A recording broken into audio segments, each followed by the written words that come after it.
I am a single mother now. I am living in the US and I come from India.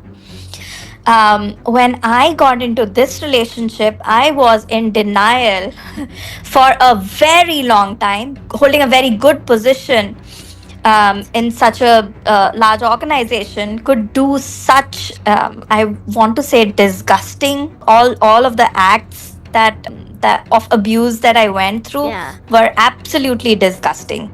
I was 26, I think.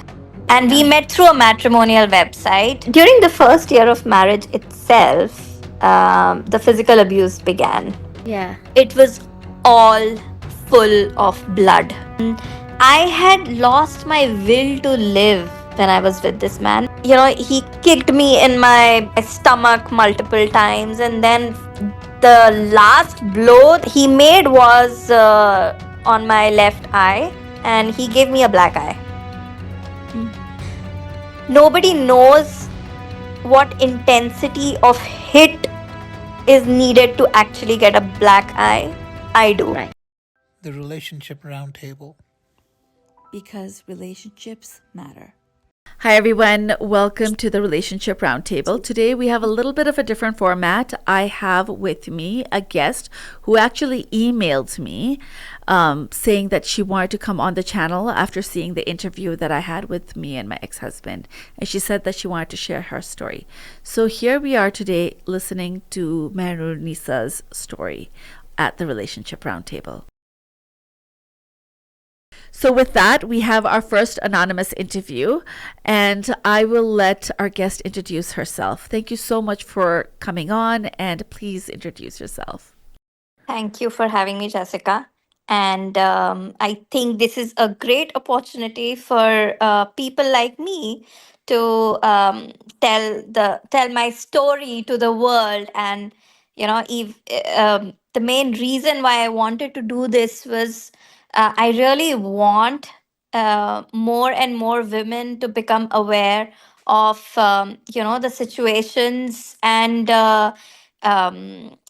scenarios that they would never have come across when they were younger or when they were dating. But mostly, especially for women who leave their families and countries to move, especially to the US, for example, Yeah. and go through cycles of abuse with their partners. And and they're just they get into that vicious circle, getting married, moving abroad, having children, and then they imagine that they are just stuck in that relationship. But I want people to know that there is still a way out of such an abusive relationship, and there's a better world outside. Because this is an anonymous interview, I would like to use the name 𝗪𝗔𝗧𝗔𝗍 because um, when I talk about my story, I want to use this name because that was what my ex-husband used to call me. And then, once we get to the end of it, I want to tell the world that that is not a name that I, connect with anymore, because I have changed. And my story will probably tell you that at the end. Did he call you that name lovingly, or more? Was it more in spite? Oh, I really wish it was lovingly, because when you Google the name, it gives you a very beautiful meaning. But it was definitely not the intent that my ex-husband had behind, calling me with that name. I think I faintly remember it was. It came out from a movie that we were watching together, and it wasn't really a very loving behavior towards the person that had that name in the movie. And so that's how he associated me with that name. And unfortunate, but that's the story behind why I got that name from him. So, where are you today in life? Like, let's give a background of how old you are, where are you, not the exact state, obviously, but which country are you in, and just a background of your life today, please. Yeah, sure. So I am a very happy single mother now, of a lovely boy, and I am living in the US, and I come from India. Um, and I'm working here. I am on an independent visa. And why I'm talking about my visa status is because it had a very big role to play in my relationship, that that I had with my ex-husband. Yeah. So just like I think most South Asian women. So, but I wouldn't want to generalize, but that is something that I think makes a lot of difference and influences a lot of people's decisions. I was on a dependent visa too, and it's amazing how much we didn't know about what we were signing up for, isn't it? Exactly. So let's go to your childhood and kind of start from there. What would you say your upbringing was like, and just overall, your parents, how supportive or not supportive were they, etc.? I am glad you asked me that question, because a lot of times when I try to approach therapy, to get over the trauma that my relationship had caused me, I was asked this question about my childhood and if it was traumatic and abusive. And fortunately for me, I had a beautiful childhood. I had very loving parents who used to love each other as well. They had equal respect for each other. And even when I look at my extended family, I cannot think of even a single couple in my family where a man would disrespect his woman in front of a third person. And I can only associate every each and every couple in my family as a loving couple, as a beautiful example of how a relationship between a husband and wife should be. And that was exactly the same case for with my parents. And I had a very beautiful childhood. My father was equally involved in my and my brother's lives, just as my mother. And there was no division of or division is not the right word, but there was no. Son and daughter differently. Yes, and not just that, even the the responsibilities that people define for a mother and for a father are very different in if you look at Indian societies. For example, I can only speak for Indian societies because that's what I know about. Yeah. But if you see them, they have very clear very clear indicators of what a mother should be like and what a father should be like. And um, a father should not I don't know, make breakfast, for example. Just like very silly example for the father should not be busy making breakfast while the mother is getting the kids ready, or vice versa, or whatever. So I didn't have such parents. My parents were equally involved in every kind of task for both me and my brother. And we never I did not know that, or I did not ever get the feeling that my father was above, on a higher pedestal than my mother, or vice versa again. And similarly for every other couple in my, in my family, extended family.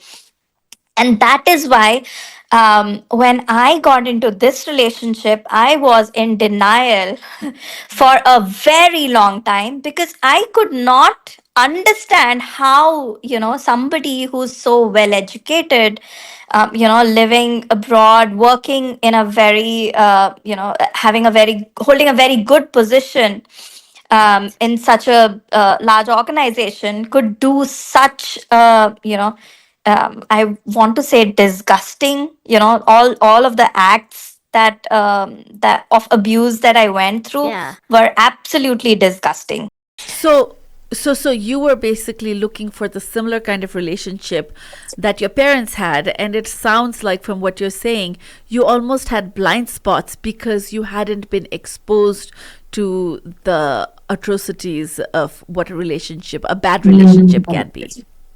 That is exactly right. They were my role models. Just a very small example. Every night, my parents would hold their hands before going to bed. My father is no more, but they used to hold hands, and they would never. Uh, I'm sure everybody has heard this. You should never go to bed fighting, and take the fight to the next day. And that is one principle that my parents always followed, always. And so to me, I could never imagine a man even disrespecting a woman. I had never been in any such environment when I was in school, or when I was in my college days. I never saw any man disrespecting a woman. So it it's kind of crazy. I sometimes blame myself for not having that exposure, because I would have been maybe able to identify these signs earlier in my relationship. So did you date at all, or did you have crushes? Did you go to a boys and girls combined co-ed school or an only girls school? What was that part like? I was always in all of my education was always co-ed. I had a lot of male friends. I was very comfortable talking to boys as well.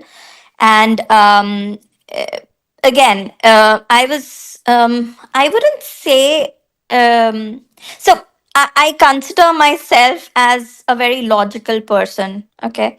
And so I didn't see a lot of logic in not being friends with a boy, or not being friends with more number of boys than girls. And I did have a couple of people before I got married. One The first one was unfortunately exactly like my ex-husband, but because he did not become my husband, we did not Husband. end up marrying. So I guess I was saved, but it did not teach me the lesson I should have, because my second relationship was very, it was. I would say my second boyfriend was very submissive, Okay. so it was like a totally opposite relationship that I had, where I mean, I obviously did not appreciate. Now that I think of all of those things, it's like, I was just always confused in these relationships, and I was always looking for that that final step where I would find somebody like how my father was to my mother. Right. So and I don't know, in Indian societies, parents don't talk about relationship. They don't give you relationship advice. And for most of the families, what they teach their daughters is, once you get married, your husband is your everything. This is it. Yeah. So, unfortunately for me, that was not the case. But my mother did, she would sometimes tell me, to try and work things out. But obviously, she did not know the extent of abuse that I was going through. So how did you meet him, and kind of like take us through what were you looking for? Why was it in that point of life you decided to get married, and what was it that you were really looking for? So, a lot of people also ask me this question now that I'm out of the relationship. And to this day, I have no answer to that question. I do not know what I was looking for. The only criteria that I had in my mind to, when I wanted to get married, was somebody who was settled, professionally settled, and somebody who was either settled in India, location wise, because I either wanted to be close to my parents, or who was settled in the US, because my brother lives here. I was 20, 26, I think. And we met through a matrimonial website. Uh-huh. And mind you, this ex-husband that I'm talking about, he is actually very smart. He's very intelligent, but his intelligence is only in his profession. When you talk about relationships, and I don't think he's intelligent at all. We talked quite a lot. And I think we had like a courtship period of around 5 months. Living at the time? He was in the US, I was in India. And how old was he? He was 4 years elder to me, so Okay. 30. Which is very normal, yeah. And Okay. so we met through this matrimonial website. We would video chat for very, very, very long hours. And like I said, he was very smart. He talked very smartly. Okay. Mhm. So and again, like I said, people in India do not give relationship advices to their children. I was not even aware of these terms, called red flags and green flags in relationships. And so if, like, even until like 2 years ago, I was not aware of these concepts that people should be looking for when they want to get into a relationship. So unfortunately for me, I now that I think of those video calls and those conversations before we got married, there were so many red flags that I had come across, which I did not know were red flags. Examples of what you would consider as red flags today? Sure. So there was one festival that came up just before we were getting married, and I am a Hindu, so Right. a lot of these festivals, involve doing some praying to God, and then after you're done with your prayers, then you just take blessings of your elders. And there was this one festival right before we were scheduled to get engaged, which was just like 20 or 1 month before our wedding date. And he started fighting with me because I did not call his parents after finishing my prayers to get their blessings. And well, when he told me that, I was like, even you did not call my parents to get their blessing. So how am I wrong and you're not? And then And then he actually blasted left, right, and center. He went crazy, and he told me that you don't understand how to you don't respect my parents and all of those things. And I because I was so close to the wedding, and because I did not know that this could become a very big issue, which it did later, this attitude, this behavior would right. become a very big issue later. I just kind of let it go, which I should not have.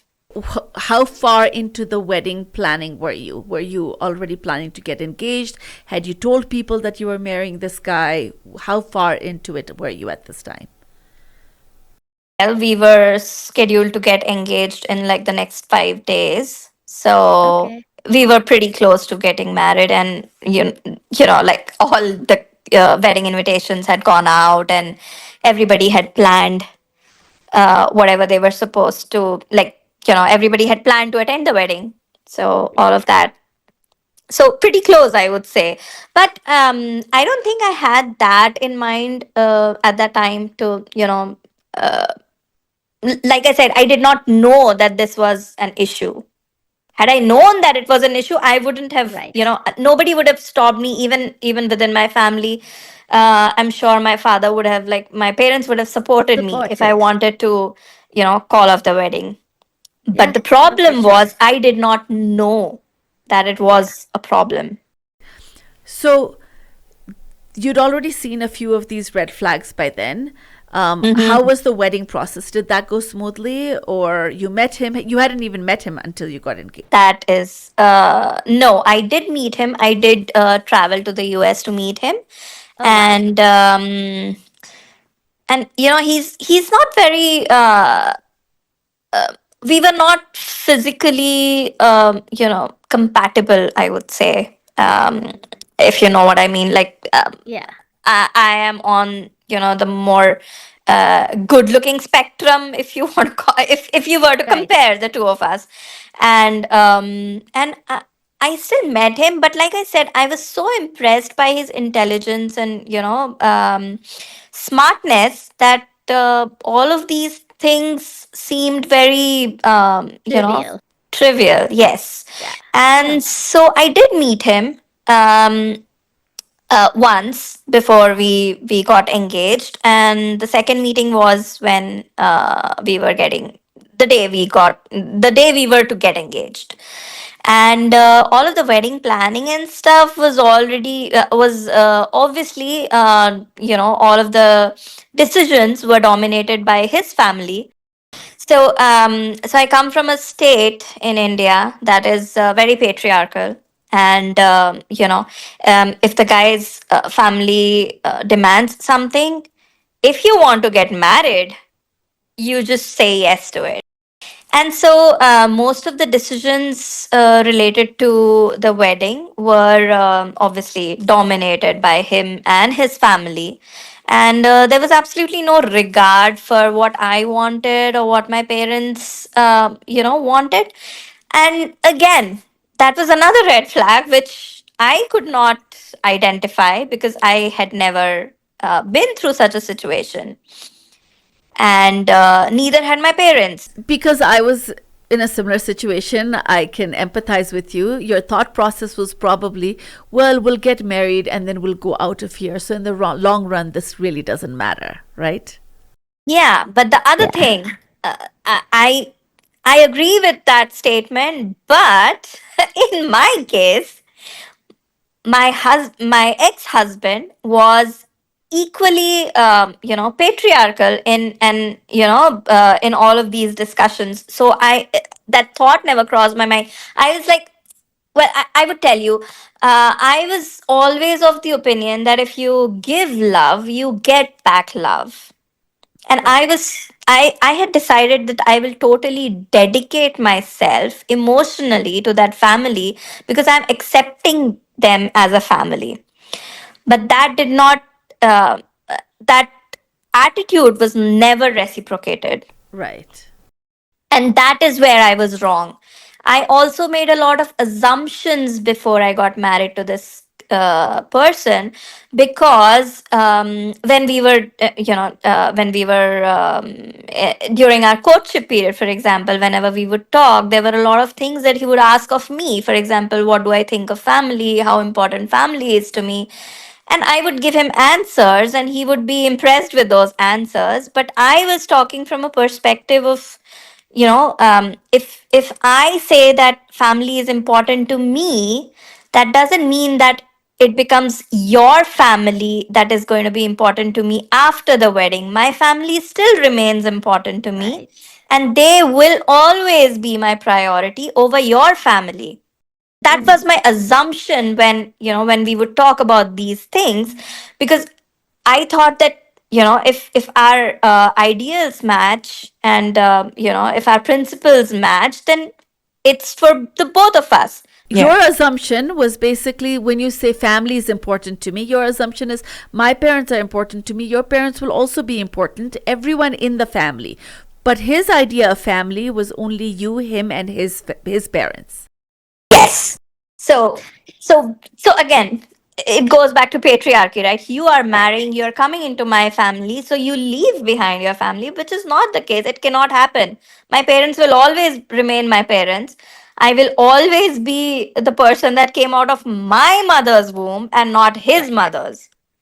So, but that was, I don't think, I think it's a foreign concept to a lot of families in the state where I come from. They think they're adopting you, they think you should forget about, they don't think they're marrying you, they think you're adopting you. And now, like the males, so the expectation for anyone not in from the South Asian culture is essentially that if the female's father and the husband's father both get sick, you are supposed to abandon your own parents and take care of his parents. His parents are a bigger priority. And that expectation is insane because that just it can't happen. Yeah, but I would like to correct one word that you said. They didn't adopt me. They thought they bought me. Because when you adopt, you still consider them your children. I would assume that. But they actually thought that they were buying me. And that is exactly what they did, in the course of the 7 years of marriage that I spent with my ex-husband, with that man. It was at every step of the way, that is how I felt. There's something in Hindi that he used to say to me. He was like, "Tum meri rani ho," okay, which translates to "You are my queen." Queen. Okay, and then I used to correct him, and I used to say "Nok rani." Okay, so Which is because servant. that is how he treated me, and "Nok rani" means a maid. Yeah. And just because they rhyme, and so that was kind of a fun thing between us, if you want to call it that. But it wasn't really fun, because I never when I think of all of the 7 years that I spent with him, I have not a single moment of not a single happy moment that I can go back to. Let's go back to that. So you got married, and then how long after the wedding did you move to the US with him? And take us through the little bits of, what happened and what that integration looked like, and, So I came to the US 3 months after the wedding, 2 months after the wedding, and most of that 2 months was spent with my in laws. Because, again, the other thing that these people think when they buy you from your parents is that you no longer have to see your parents, and no longer have to spend any more time with them. Because then what were you doing for the 27 years that, or 26 years that I was with them before getting married? So crazy expectations from a daughter-in-law. And so I came back to the US 2 months after we got married. And then there were a lot of again, red flags that I completely ignored, or I didn't even know they were red flags. Just for example, when we would go to bed, um, you would expect a newly wedded couple to, just cuddle and maybe talk to each other, be all lovey-dovey. But what we did was, we would get into bed, and we would spend 1 hour talking to his parents Okay. and his sister's family. And then by the time, but if you spend 1 hour in bed, I'm already sleepy, so I would want to sleep. So and and then I wouldn't get any time to talk to my parents, who are also, again, who are also away from their child, just like his parents are. So that was one of the things that just stands out when I think back. there was some effort, obviously, from your end. There seems to be a significant effort to build a relationship with his family. What were his efforts to build a relationship with your parents and your brother and your family? None.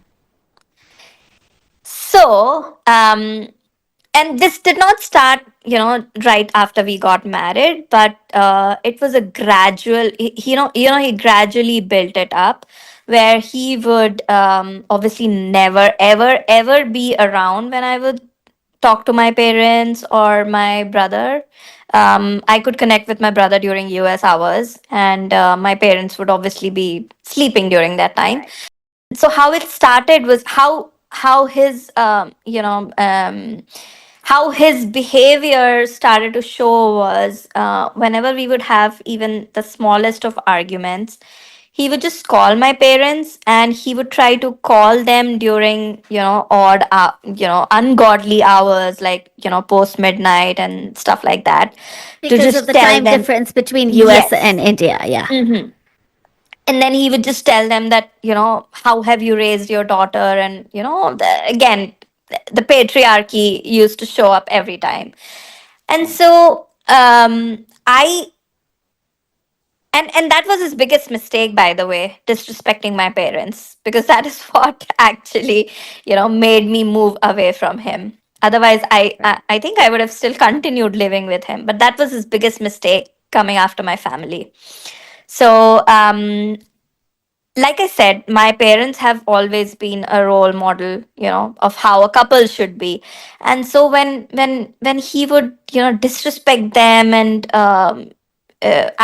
I used to think very highly of I still think very highly of my parents. And he always used to, belittle them, just picking up very silly things to, talk bad about them. Like? And so, for example, my father had retired right after we got married. And like I said, my parents' relationship was like an equal partnership. And my mother was working until 2 years ago. So my mom used to go to work, and my father used to stay home. So what does a stay-at-home person usually do? They take care of the, daily chores Home. around the house. And that's Yeah. what my father did as well. So he would, get food ready before my mom came home, or, for example, put the clothes out for drying, for example, or fold the clothes, and all of those things that you can imagine as a, daily chore around the house. And he would belittle my father, saying that, he's like a, doing a woman's job. Mm. And to me it did not make sense, but that I think that was like very disrespectful towards him. But he started being more vocal about his thoughts uh, when, after I got pregnant. Was there anything during the wedding process that stood out to you in terms of anything that happened that was, ooh, that was a red flag looking back? Yeah. So yes, there was one thing. If I remember, so I had very old grandparents at the time when I was getting married, and they weren't able to. They would not have been able to travel outside the city, if for the wedding. And I we like my parents and I requested my in-laws and my ex-in-laws and my ex-husband to, get their whole family, and we would have obviously arranged for everybody's accommodation, and just how the girls' families do in India. Right. Unfortunately. So so we wanted to do that, but they were completely adamant on, not having the wedding in my city. I am from a different city, and his family is in a different city. So we were forced to, make all the arrangements in their city. And now, when I think of it, I think it would have been easily avoided, and my grandparents would have been able to attend my wedding had they, budged at that request. But they were very adamant, and like I said, They didn't care. they didn't care. Yeah.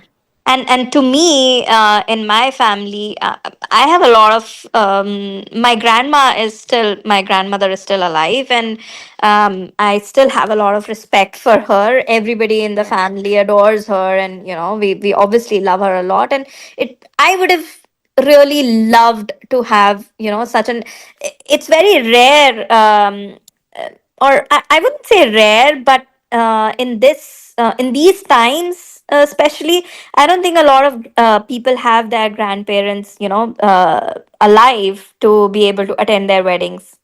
You are supposed to make his whole family yours, whereas they cannot go a little bit out of their way to accommodate for some people that are important to your life.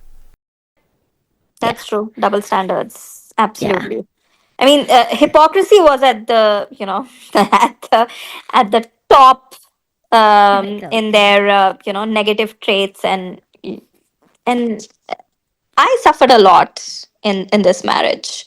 Yeah. And another example of hypocrisy is that, like I said, I spent 2 months after the wedding in India before moving to the US with my ex-husband. And my sister-in-law, she was also married, and Your sister-in-law, as in my your my ex-husband's ex-husband's sister. sister. Yes. Okay. Yeah. So she was also married before we got married, and she spent all of those 2 months during our wedding at her parents' house. Right. But in those 2 months before moving to the US, and because I was going to be away from my parents for I don't know how long, I was not allowed to go to I was not allowed. Okay. And that is why I said that, it was not adopting, it was buying, because then Right. they consider you as, they Property. Their as property. their property, and they Yeah. are your owners, and you do whatever they say. you know um, People think that slavery is gone, but I don't agree. Because it still exists in the society, it's just that people don't know about it. Right. And there are multiple ways of how you can have people as your slaves, and one is by just marrying them, and pulling them away from their original or their blood Isolating families, and them. Isolating them. exactly, yes. And Yeah. it's very funny because before I got married, these words were just like some words that exist in the dictionary, and not something that associates with how a relationship should be, or how a relationship has some negative traits. So all of these words like isolation and red flags and narcissist and abuse and all of those things, I never imagined that you could talk about a relationship using these terms. Yeah. And I find it very funny because I I've I somehow also blame the way I was brought up, where my parents were very You were very protective of. sheltered. Yes. And I think that shouldn't have been the case, and I would in that case have not spent 7 years in this abusive relationship. So let's go into the what was it like being married to him? What was that? Well, initially it was a lot of trying to know each other. I tried to get to know him, and well, the most influencing factor was I did not have a work visa, a work permit during that time. Right. So I had nothing to do during the whole day. So one of the suggestions that I was given was I can spend my day by spending time talking to his family and getting to know them better. Right. And unfortunately, during that time, so my ex-in-laws are very late sleepers. They'll go to bed really late in the night, like past midnight. They'll have their dinner, and I don't know if you should call it dinner if you have it at that time. And then they would go to bed at like 1 a.m., 2 a.m. in the night.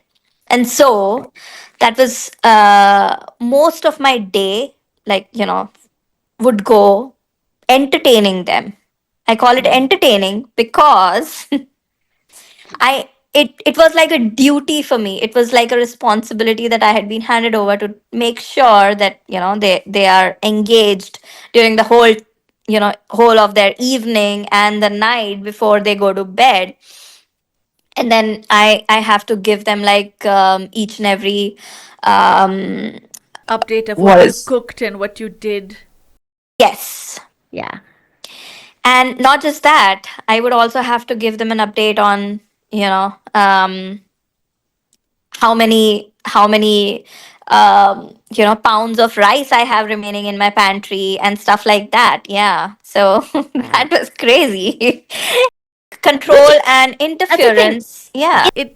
Okay, so I'll let you answer it. For anyone hearing it who feel like, well, they just care about what's going on in their son and daughter-in-law's life and they want to be a part of it, why are you being so negative towards it? Please answer that. If for anyone thinking that as they're listening to that, because I'm sure there will be some people. Well, I really don't know what to say to that. It's I'll like say. It's basically like it's like keeping a dog on a leash so that the dog doesn't go too far. It's like a sense of ownership, and in one way it seems like love, but it's really not about love, because if it was about love, if you're truly sick or you truly had a complaint, they would be concerned about that also. There's no concern on that front.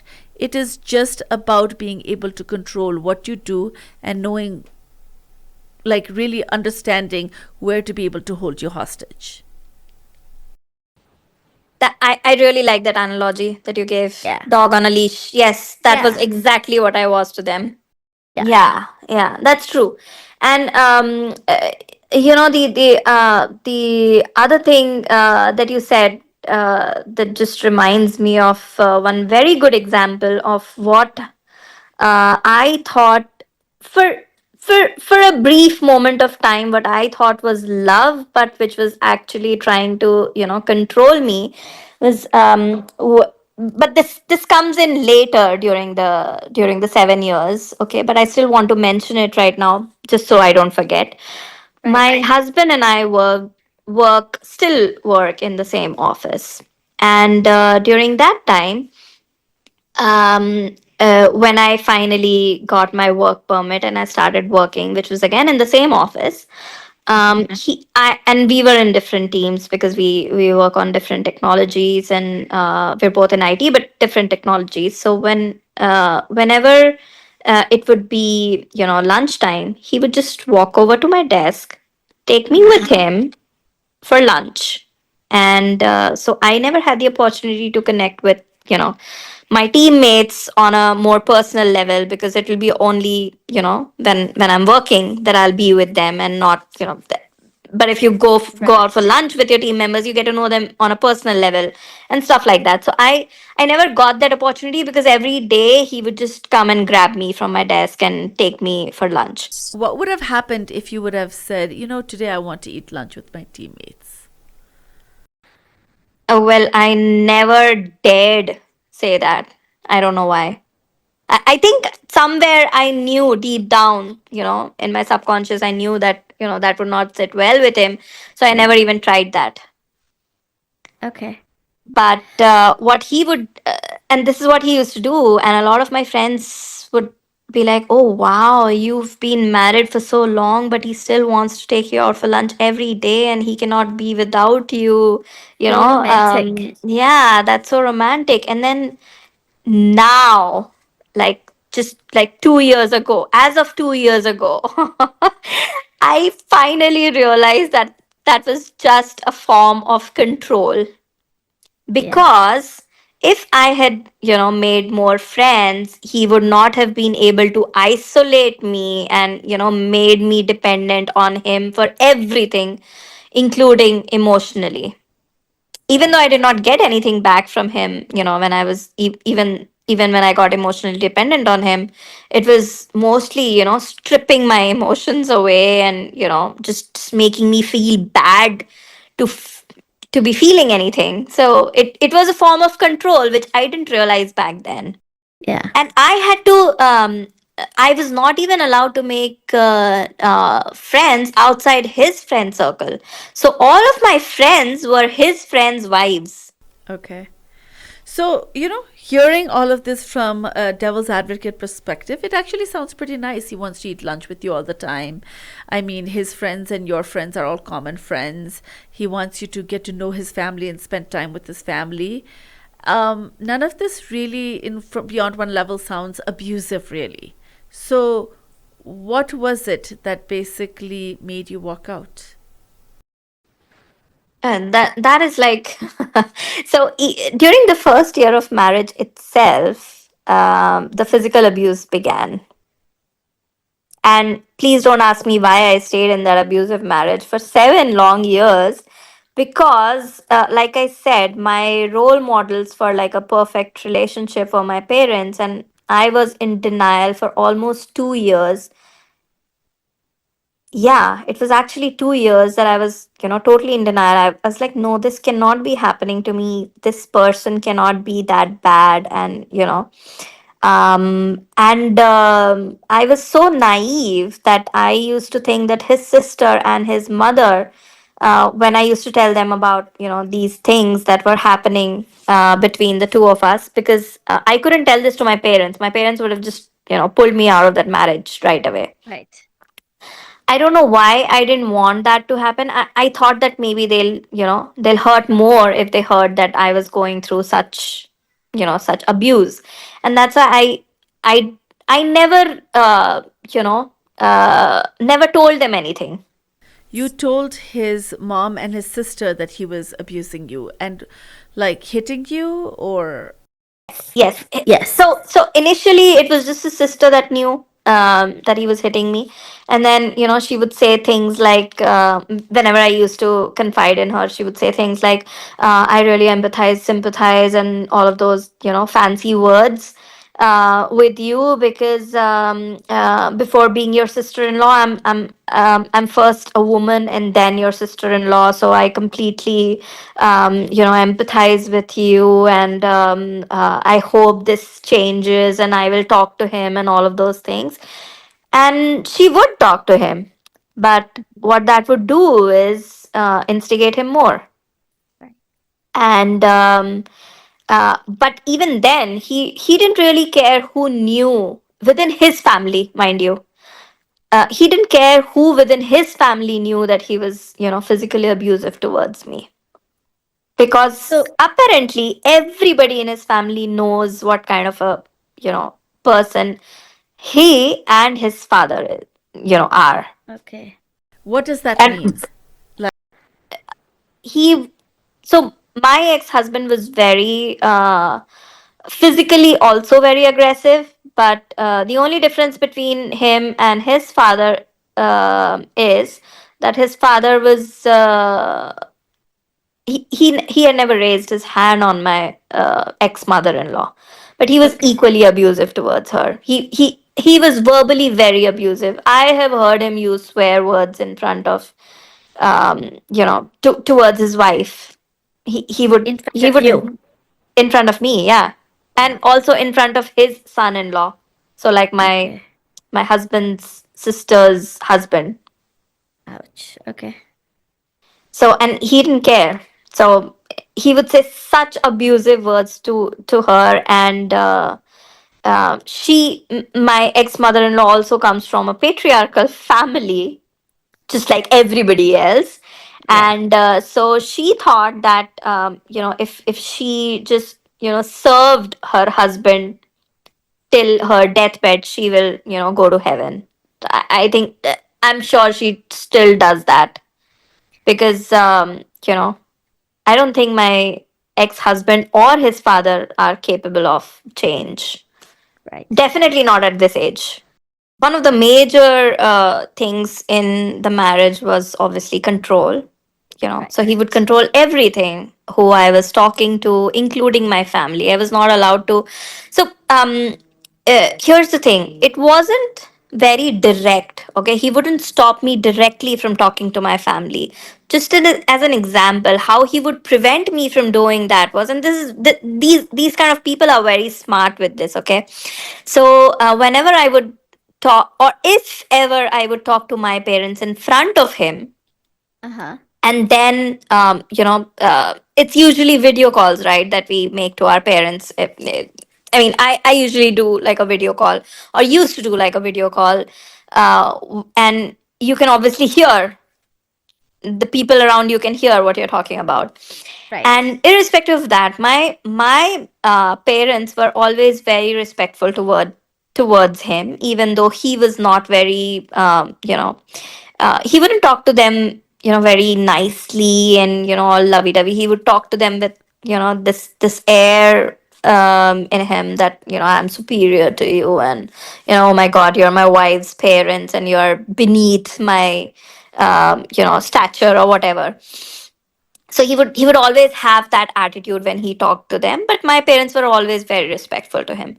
So whenever I used to talk to them in front of him, and I would hang up, and then he would start fighting with me. Just pick something, absolutely no logic, and he would just pick something and start arguing with me. And I, like I said, I was a very logical person. I still am a very logical person. So if you fight with me, if you argue with me, and there's no logic in what you're saying, I will argue back.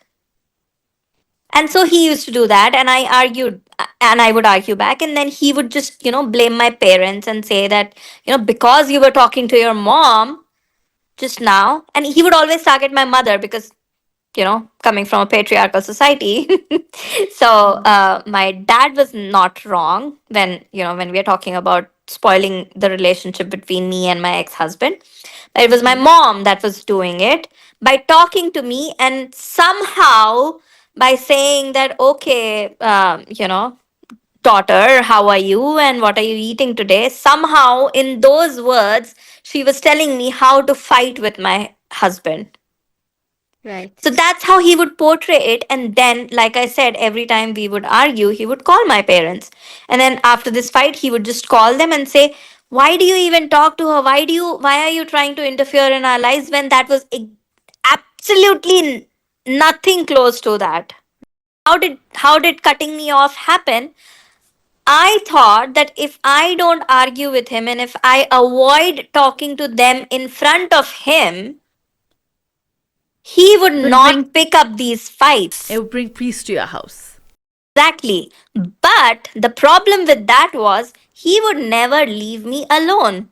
Right. So when do I talk to my parents? And that's how he isolated me from them. So it's a very indirect approach that these I want to say all kinds of narcissists do this. They will not directly isolate you from your close people, but they'll do things that you will want to avoid, Right. by isolating yourself. Just And to then maintain the peace. exactly, but then Yeah. even that doesn't help. So Explain more, everything that please. you do for these people, it's just never enough. And so that was so that's how, he would, like, being married to him was, I think I always felt very, pressured to, just keep him happy and, try and not, you know, piss him off, because I never understood what would piss him off. Can you explain that a little bit more? Like I said, there was never any logic behind why he wanted to fight with me. So there are so many examples. I'll just, that reminds me of another very good Yeah. example, which resulted in a very, very, very brutal injury to me. So what happened was, we had this very little argument just before my son's first birthday. And he would normally just, to clear his head, he would go out for a long drive. And that was my opportunity to talk to my parents, because, like I said, very early into the marriage, I stopped talking to my parents in front of him because, he didn't like it. And even though he did not say it, but I understood that, if I gave him that opportunity, he'll just take it. So so I stopped doing that. And then he was out, and then I completely forgot that every time we fought, he would call my parents. I mean, it just slipped. So I was talking to my mom, and he was on the call with my father, and both were video calls. Somehow the audios were audible to, each of the four people in these two conversations. All of the four people could hear, bits and pieces of the other conversation happening around them. So in India, we normally, for parents, we say, "Tumhare maa baap ne kiya," your parents. If you say, like, you don't say your mother and father. I mean, when you say it in Hindi, you usually use words like maa baap. Okay. Right. But if you just isolate the word baap, which is, Hindi for father, Yeah. it sounds a little, I would say, abusive. Right.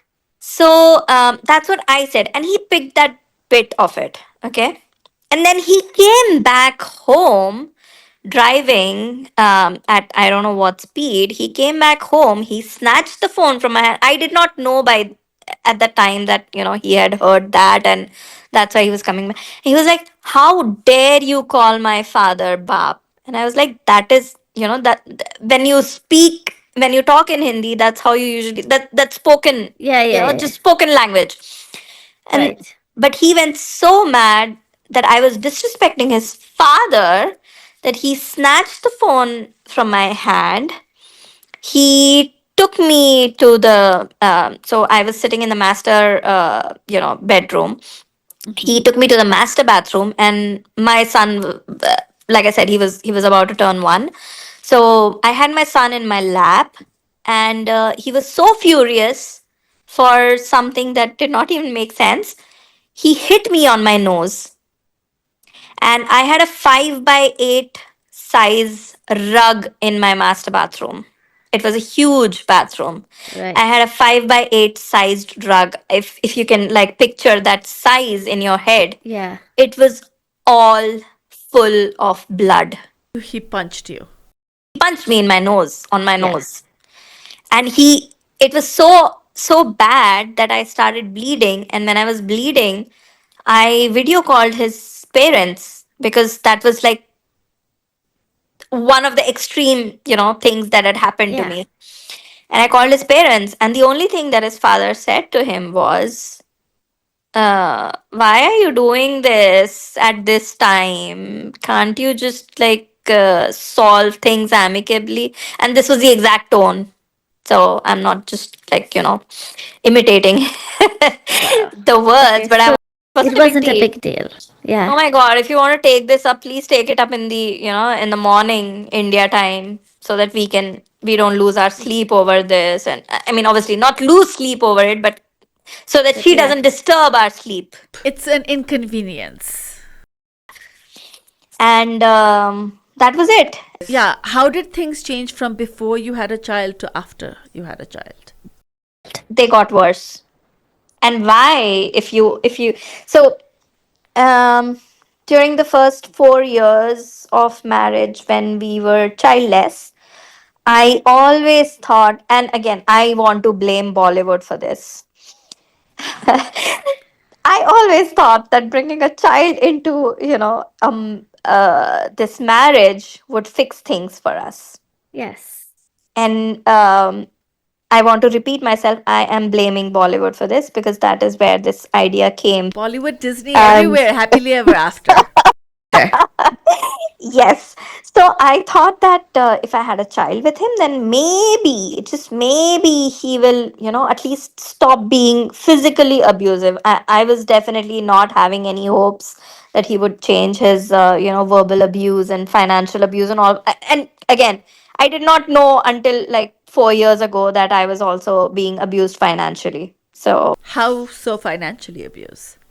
oh well, I was not allowed to spend on my credit cards if I wanted to. Even if, say for example, I wanted to buy, you know, a, say a nail paint from Walmart, Uh-huh. which back then cost like 50 cents or something. Mm-hmm. I had to hide that in the receipt, where I would have multiple grocery items, like vegetables, fruits, and all of those things. And I just had to, like, make sure that it fell somewhere in between that receipt, because he would just go through everything and he would, like, "Why do you need this? Why do you need that? Why do you need this?" And just another example is when I was not earning, like right after marriage, and Right. my brother had given me his credit card. before I got married, and I still had it on me after I got married. Um, we the first time we went shopping, and it was my first time going shopping in the US. I had never lived in the US, and I was so um, you know I felt so I don't know what word I felt like a child in a toy store. Yeah. Okay. And I had been to Europe before I got married, and I had heard of the ice cream brand Haagen-Dazs, Uh-huh. and I had also had their ice creams when I was in Europe. Europe. So when I spotted that in Walmart, I wanted to buy it, buy that Right. brand. My ex-husband had the audacity to tell me that because I'm not earning, and this is just like I think 2 months into the marriage, 4 months into the marriage. Yeah. um, and he says to me, if you want to eat ice cream, you can also eat Great Value, which is the local Walmart Yeah. brand, and you don't have to spend $4 on Haagen-Dazs if you can get the same flavor for $1. And if you Right. still want to do a Haagen-Dazs, then use your brother's card. So And you're his wife. I'm his wife. Yeah.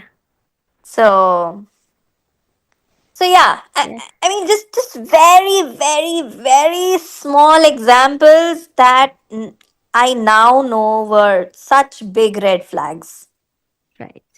It was like he was literally wrapped in a red red what just I don't know what. When was the first time that he laid his hands on you to hit you? During the first year of marriage, and before I had my child. And I know I'm just like switching a lot of gears here, but That's okay. yeah, but before I had my child, the physical abuse was less. Right. Unfortunately, after I had my child, and what I thought, I mean, the fact that I thought that childbirth would probably change this man for good, it was the completely opposite of It what I was escalated it. expecting. Yeah. And why it So, escalated was because yeah. he thought that I was now stuck in the marriage because now I had a child with him. Where's she gonna go now? And Exactly. you're Still on a dependent visa, which means you couldn't work, and you had a child now. So where would you go? And he wasn't wrong. That did make things harder for you to get out, didn't it? It is reality. I've been there. So that is reality. It does make it harder because when it's just you and yourself, it's easy to, get out. Because I think one of the things is also like, who's going to have you now? You're not going to meet anybody now. Yes. Thankfully, a lot of things have changed in the world these days, so it's a Yeah. much better place now. I think, but still, because of these kind of abusive partners, a lot of women are still suffering. So, Even if one woman hears my story and wants to connect with me to help identify what red flags are in her relationship, if any, I'm more than happy to spend like 10 days with her and go over notes. No, my question for you is um the protective childhood that you did have where you were very sheltered, right? How do you think that, like impact how did that impact what you went through in an abusive relationship where you were being physically beaten up? Like, did that delay it to say, oh, I'm sure he didn't mean it or something like that? Or was that more shocking? How did that impact you? Like I said, I was firstly, for the first 2 years, I was in denial mode. I did not understand what was happening to me, or between the two of us. And the other thing is, he would I say had sorry, I'm sure, after it happened. exactly. So if you look up cycle of abuse, okay, how these abusers behave. There's a pattern to these people and their behavior, and I have done like a lot of reading after I got out of this, Yeah. just to understand what happened. And so when you look at these abusive relationships, right, there's always a cycle. So he would first get angry, then he would be physically abusive, and then the next day he would be like really repenting, and be like, oh my god, what I have done, and stuff like that. And then they will the next stage is where they blame you for their actions. It could be anything. So come and apologize to you first and then blame you. Yes. Interesting. And then they blame you, and then you feel bad about making them Like, act. Oh, I'm so sorry, but if you hadn't done this, then I wouldn't have gotten so angry. I wouldn't have hit you. Yes, and that's again to the list of words that I found out later after separating from him. One another word is gaslighting. And this is a perfect, like, classic example. So, oh my God, I'm so sorry that I hit you, but you should not have done this. And then you start feeling bad, and you start doubting yourself. Maybe if I did not do that, he wouldn't have hit me. Or maybe if I had just kept my mouth shut, maybe he would have like stayed calm as well. And It's then like a quiet way to be able to dismantle all your confidence. Yeah. absolutely. And I like what you say about confidence, because I was a completely changed person during the last 2-3 years of those 7 years that I was with him, because I had zero confidence in me. I had zero self esteem, self respect, all of those fancy words that you can think about, which I'm starting to build right now. I think I am back to that confident person that I was before meeting this man. Right. But a lot of other things, I had lost my will to live when I was with this man, because I felt caged with him. Because every step of the way he would just point something that I was doing wrong. It would be anything which would not even make sense, all illogical things. Can you elaborate on this a little bit more? Because I feel like these are the things that people miss. What they don't realize is that, in one way, it's just about cooking the eggs a little bit extra or something like that. But in another way, it's this fear that you live with of what am I going to do wrong next, and I hope I don't get scolded. Like, to live with that fear. Can you please explain that a little bit for somebody who doesn't understand what we're talking about? That constant fear was always there. Just for an example, um, there was once this very funny. There was once this day when it it was a work day, and we were working from home. I guess that he was also working from home that day, and I was also supposed to. And I didn't I didn't wake him up because he was sleeping, and I usually don't like, if somebody is sleeping peacefully, I don't like waking them up. And he just got up pretty late for a meeting, which he joined like I think 10 minutes late, and I got blamed for it, and I got verbally abused for it, because he missed that meeting, and I wasn't even told that I had to wake him up. So this was just it was not a great issue. It was very minor, but after that time, I was always, I would always, like I said, we were both in the same, we still work in the same organization. And I can access his calendar. I mean, I can look at his calendar and see what times he's busy and what times are, available. And when that happened, every other time when we were both supposed to work from home, and if he was sleeping beyond, say, for example, 8 a.m., I would go into my, system, go into his calendar through my system, check if he has any meetings scheduled, because I didn't have access to his laptop or his phone, for example. That was completely out of my reach. Right. So, um, I mean, I don't think this is a very good example, but I used to constantly, be alert that I don't miss waking him up, for example. And No, I think then, Very powerful example, because what it shows is that you had to be hyper alert and make sure that everything was okay on his end, because he's a grown man. He should be able to figure out when his meetings are. It's not like before he married you he was missing every single meeting. But again, it's a form of like putting all the responsibility and blame on you, so you are in hyper alert mode. yeah, when you like put it like that, yeah, it does sound like a very good example. But yeah, and I mean, that's just not the only thing. There were a lot of other things, like, if I was cooking, and I was cooking all the time.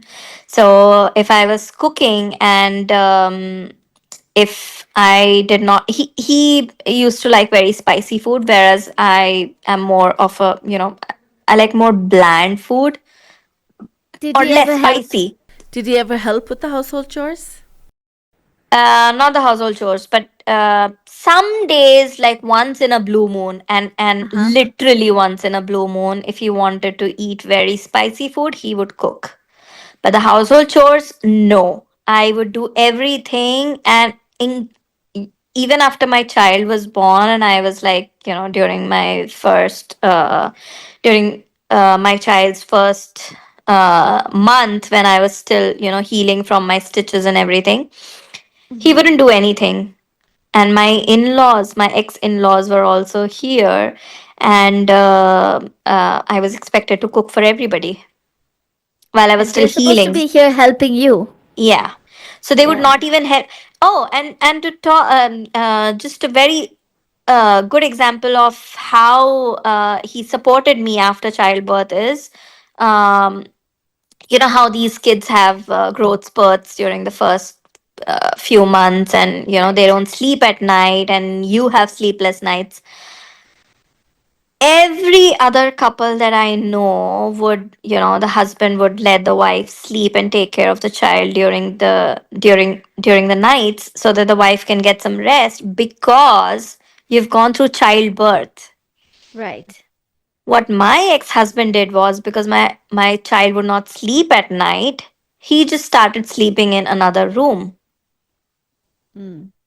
And mind you, he had a 5 months paternity leave, paid paternity leave, while I only had 1 month of maternity leave, because we belong to, like, he's we even though we work in the same office, we belong to different, contracting vendors, or whatever you Oh, call that. Yeah. right. So he had 5 months, and what he did in those 5 months was make sure that he was watching each and every reel on, YouTube. Each and every he was caught up on every video on YouTube, and not spend any time taking care of the child, if and let me sleep, for example. And I remember there were nights when I would cry because I had not slept for like a straight 10 days, Yeah. because there was nobody to take care of my son. Yeah. I was breastfeeding full time, and I could obviously not rely on anybody else to breastfeed him. Right. And so I had to be available. And then, to top it, my mother-in-law prohibited me from, just lying down and breastfeeding my child. So I Why? couldn't. Well, they just, eh, I think it's something to do with a myth that if you breastfeed your child while lying down, then the milk goes in their ear and something happens. And again, no logic, just you know, Right. just trying to make things difficult for a daughter-in-law. So why didn't you have your mother over? Why did you have your mother-in-law over when you gave birth to your child? My mother was already, like I said, she retired just 2 years ago, so she was working and she didn't have Okay. that long of a leave available. And my ex-parents-in-law were, um, already. My father-in-law was retired, so they Right. could come for a longer period of time. And the other thing was, I I because of the disrespect that I had seen my husband show towards my parents, I didn't Ah. want them to go through it at all. So they Okay. had every time they visited me after I got married was hardly for like 2 weeks, or at And How often was he hitting you, calling you names? Like how often? that cycle happened. verbal abuse was almost every day, you know Calling you uh, names and stuff. calling me names, and just shouting at me, and saying, calling me stupid and dumb, and sometimes these things don't seem very serious, but at some stage it does get, it does become serious. Yeah. And so I think I want to tell anybody hearing this, that if you're ever called dumb or stupid by your husband, do the same thing to him and see how he reacts. If he reacts, aggressively towards you calling him the same thing that he did, I think that's your clue. You have to get out of that marriage because it will get worse. Right. Maybe it'll it'll sound very ha- again trivial at that stage, but it does get worse. Right. And like, the physical abuse was not that much before I had my child, but after my son was born, and even during the third trimester, I was hit by him once. So when I was carrying his child, or our child. So when So So when you were so pregnant, like how was it pushing? Was it slapping? Like what was it? he slapped me pretty hard when I was pregnant. That was just once. And the um the cycle that I was talking about, the yeah. cycle that these abusers get into. One of the other things that happened was, when I was pregnant during my first trimester, I was always, nauseous, always. Yeah. And it was extreme nausea. And he would cook for me. Okay. He Okay. would. Which sounds And sweet. which is very sweet, yes. Yeah.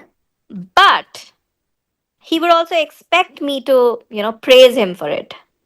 Oh my Okay. God, you are so kind, and you're so generous, and you're, whatever, all of those Yeah. Yeah. great words that you want to hear from me. And he wanted me to like, worship him, Right. because he was doing that for me. He was doing And you a favor he was doing me a while favor, you are very yes. He was nauseous and keeping me pregnant. alive. Yeah, he was feeding you, so he was going out of his way. This wasn't something that he should have done. Exactly. And Yeah. a lot of times, during that first trimester, I also got scolded for puking. So, which was like So totally out of my control, yeah. which I'm sure every woman who has had a child understands, or even anybody Yeah. who Yeah. has, puked in their life. Right. Or a hangover, a So, child, whatever, right? So yeah, Right. so it was an inconvenience for him that you were throwing up. of course, yeah. Yeah. Because and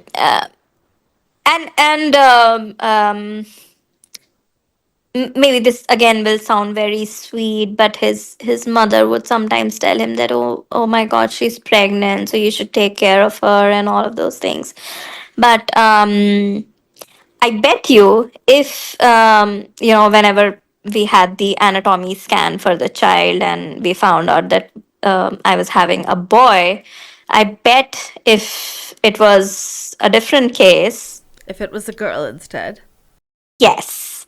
Yes. And again, the state, the area that I come from in India, they worship a male child, but they like totally hate girl child.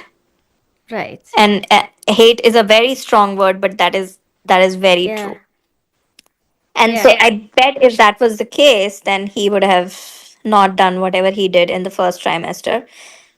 But again, like I said, his true basic nature never changed. And so even third trimester, when he already knew that I was carrying a boy, he still, hit me pretty hard. And I wouldn't say that was that would have, caused like just a miscarriage, for example. Sometimes these Right. abusers don't just have any control.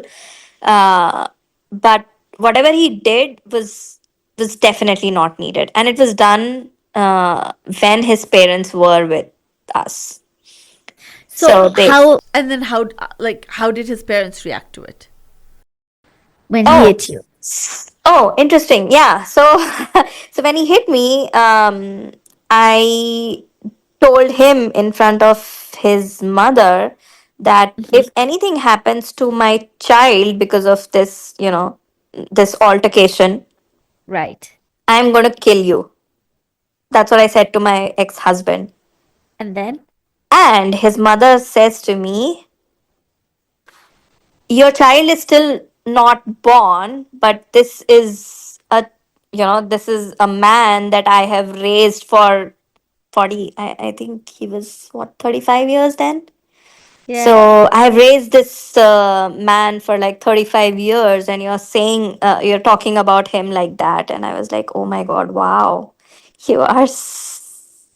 I mean, I am Yeah. not surprised. And Yeah. that's what went through my head. But yeah, that was her reaction. So Her So, 35-year-old son, you couldn't say that to, but he could hit you while you were pregnant, and that's okay. yes. yeah, no big Because deal. my child was not yet born. Born yet. So, Yeah, so it doesn't matter yet. yeah. So how long did you stay married to him, and what was the straw that broke the camel's back for you to get out? Uh, I was with him for Because 7 long years. You called for the divorce and not him. So what finally, pushed me to get out of this relationship was during COVID. We were obviously spending, all the time together inside those four walls that I so dread now. And um, the three of us, so my son and my ex-husband and I, would just stay home all day, all night. And everybody was just, confined to their homes. And my father, who was in India at that time, my parents were in India. So my father, who was diagnosed with a terminal disease at that time, and I obviously wanted to meet him. Right. Okay, and this was towards the end of the year 2020, when I think two phases of COVID had, gone by, where, you had a lot of people dying from the first wave. Oh yeah, Right. that's what they called it. So the first two waves had, gone by. And I'm not saying that wouldn't have been risky if I had wanted to travel to see my father. But um, when when we found out that he had this terminal disease, so by now I'm sure you understand how attached I was to my Yeah. parents. I am to my parents. So when I found out about this, I was totally, um not in my senses at all. Right. The only thought that always came in my mind was, if I would be able to meet him before, he crossed over. And and and so I went very quiet, and I would still do everything that was needed around the house, still cook for my son and my ex-husband, and for myself, of course, because I wanted to Right. live. Right. But all the other chores as well. And I was also I also had my office work and everything, but my mind was somewhere else.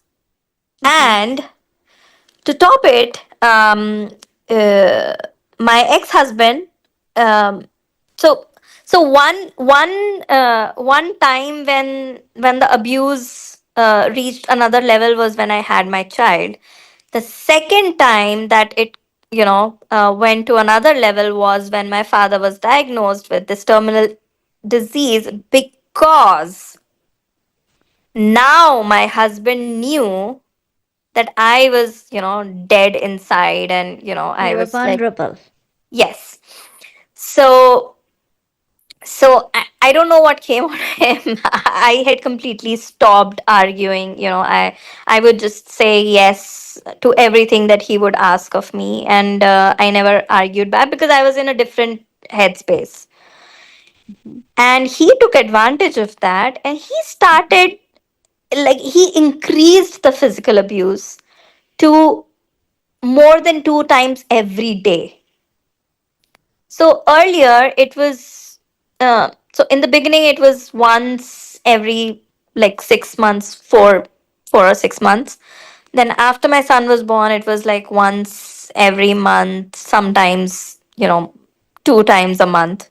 And then when my father was diagnosed with this, it increased to, the frequency increased to once, like 2 or 3 times every day. And why it hit me really hard was like, be- because I was not giving him any reason anymore to hit me. I was not arguing with him. I was just doing everything that he asked me to do. But still, he would find some reason to just hit me. I mean, it was Like, no what? longer verbal. So there was once this incident where my brother was in India when after my father was diagnosed. He used to travel frequently to India, and he had just gotten back from a doctor's appointment with my father, and he called me on my cell phone to give me an update about my father and what the doctor had Your told. brother called you. My brother called me, yes. Yeah. And after I hung up, my ex-husband started fighting with me and asking why my brother did not call him to give him an update about my father, and he started beating me for that. Jeez. So you see that they Yeah. don't really need a reason to be abusive towards you. If they want to be, they don't need a reason for it. They'll Yeah. just be that. And So, that is what he was. And well, this was actually also the last incident ever that happened between the two of us, because when he was beating me, he beat me for almost for a straight 8 or 9 hours. And in between, he allowed me to put my son to sleep so that he could continue, and I had to put my son to sleep, and he asked me to come back so that he could continue beating me. And he was so mad that my brother did not call him, and that was very disrespectful to him, that he kicked me in my stomach multiple times. And then the last blow that he made was on my left eye, and he gave me a black eye. Mm. And again, making referring to Bollywood, if you've seen those movies where these people get black eyes, nobody knows what intensity of hit is needed to actually get a black eye, I do. Right. It is not very, you know, it's it's very high intensity. I cannot even explain. And it was so intense. The blow was so hard that for a moment I started feeling dizzy. And then I begged him. This is exactly what I said to him. I am done for today. Can we please pick this up tomorrow? And this was like around 3 a.m. And my son was sleeping. And I begged him. I said, I'm seriously done. I really need to sleep. If he wakes up, then I'll have to look after him. I really cannot do this anymore. Please, let's take this up tomorrow. This is exactly what I said to him, and the exact tone as well. I was requesting. I was like, okay, you're very correct in whatever you're doing. Just let me go for now. And so he still didn't want to let me go. But I just walked out of the room. I went back to my son. I slept with him. The next morning, I had not realized by then that I had the black eye, because it was just, Right. the next morning when I woke up, I saw that I had a black eye. And he comes to me, what happened to your eye? Who did this to you? The audacity of it. Right. And I was like, again, I was still in that headspace where I didn't want to argue. I didn't want to say anything. I didn't want to taunt him or anything. I was super furious though. Okay. Right. And then around 10:30, 11, my son woke up and he saw my black eye and he saw my How- face. How old was he at this age? Like He at that was a little less than 3 years, and Old enough to understand.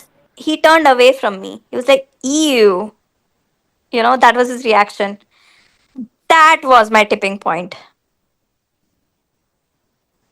That is when I decided I cannot live with this man. I have to get out of here. Mm. So that whole day he was repenting what he had done. Not really repenting, but Yeah. just showing off and The same cycle. getting into that cycle again. Yeah. Which by that time, again, like I said, my tipping point was my son. Just doing giving me that yucky expression of Yeah. what's happened to your face, kind of a thing. Yeah. So like I said, he always used to go out on a long drive to clear his head after doing these things. And so he did go out, and I don't know what came on me. I started collecting all of my documents, all my passport, my son's passport, and everything. I started packing a small bag with all of these things, and I hid the bag with all of the important documents and everything that I would need if I wanted to leave this house. I put everything in that bag, I hid it. When he got back, I was just, behaving totally normally, and I was like, okay, I forgive you and whatever. But I knew that I was going. That was it. And At night, before sleeping, and like I said, I had no friends outside his friend circle. So the only person I could reach out to was my colleague, my manager, actually, who is an American. Okay. One quick question before this, because I'm sure it'll play in.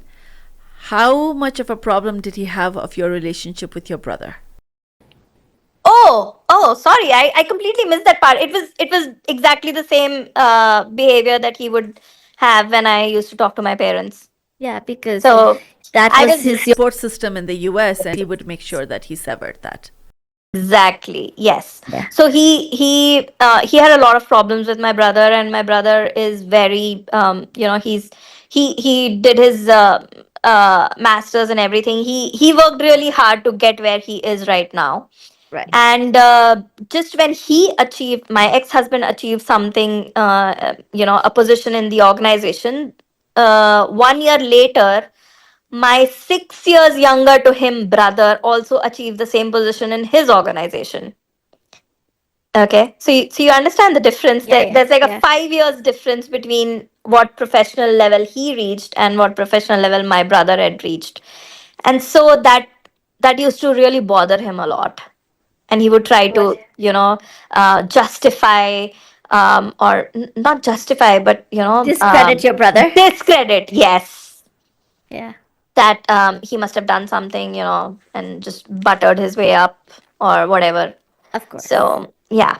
So, because there's nobody as intelligent as my ex-husband. So, Right. yeah. So, he had a very bad relationship with my brother. And right after my son was born, he also said to my brother that he was not allowed to come to my house. And he was not allowed to have a relationship with my son. And I was not allowed to call him. And I mean, there's a whole lot story which will, I Right. think, take another podcast if we were to get into that. Yeah. But my brother was also part of my support system, and he wanted to isolate me from him as well. So there was not Yeah. really any reason behind why he hated him so much, except that, hating him was convenient Yeah. so that he could isolate me from everybody and then just make me dependent on him. Right.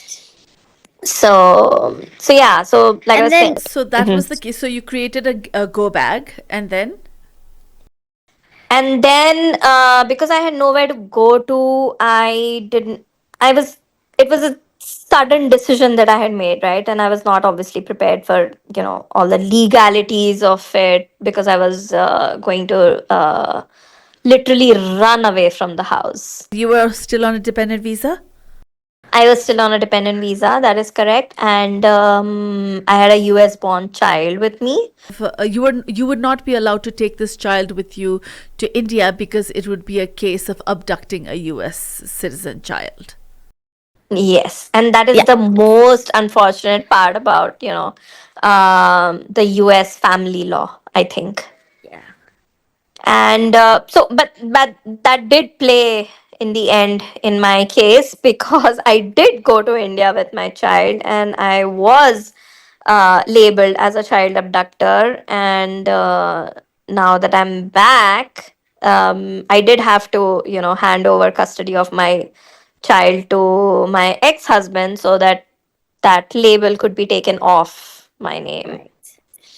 So And so, anyway, so yeah, so because I was going to run away with there was no way I was leaving my son behind. So so uh What is the like since so what was the point where he realized that you were gone or about to go? he has still not realized that I'm gone. To this explain, please. day, he expects me to reconcile with him. And So he's mind not you, remarried. no, we are not divorced yet. Okay. We are You're in the only process of separated. divorce. We are in the process of getting divorced. Um, but he has still not accepted the fact that I'm gone from his life and I'm not going back to him ever again. And So what does I he think now say? he is in Like, denial. So does he say, "I'm sorry, we'll change, we'll be a family again"? What's his go-to? go to? Absolutely never. No. No, because the day he accepts, I think I would have gone back if he had accepted that he was wrong.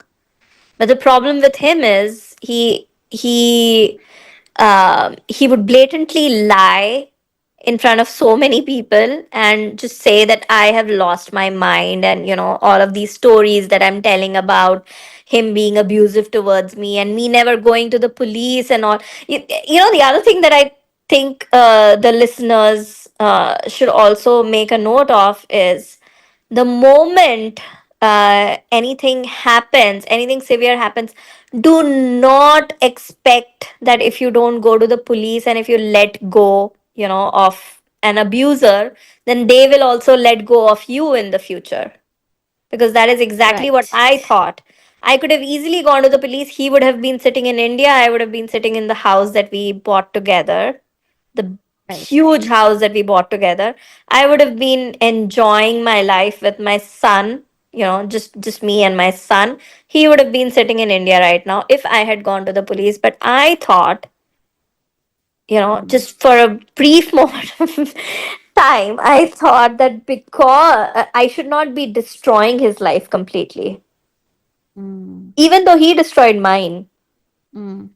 And I did not go to the police. And that was my biggest mistake. And I regret it so much. And it has destroyed so so many aspects of my life um, that I have. If I had gone to the police, I would have at least had like a police report, which would have helped me get custody of my son. But right now we have to share custody, and it's not that good. It's still better than having no custody at all. What does the custody look like now? Well, we have shared custody, shared physical custody. So there's this concept of legal and physical custody in the US. So he has 100% legal custody because I was in India when this order was passed, and I had abducted my child, my own child, whom I birthed. Yeah. I had abducted my child, and therefore the parent that stayed back in the U.S. Um, to take care of the U.S. citizen child should get full legal custody. So he got full legal custody, and then we share physical custody like 50-50. Right.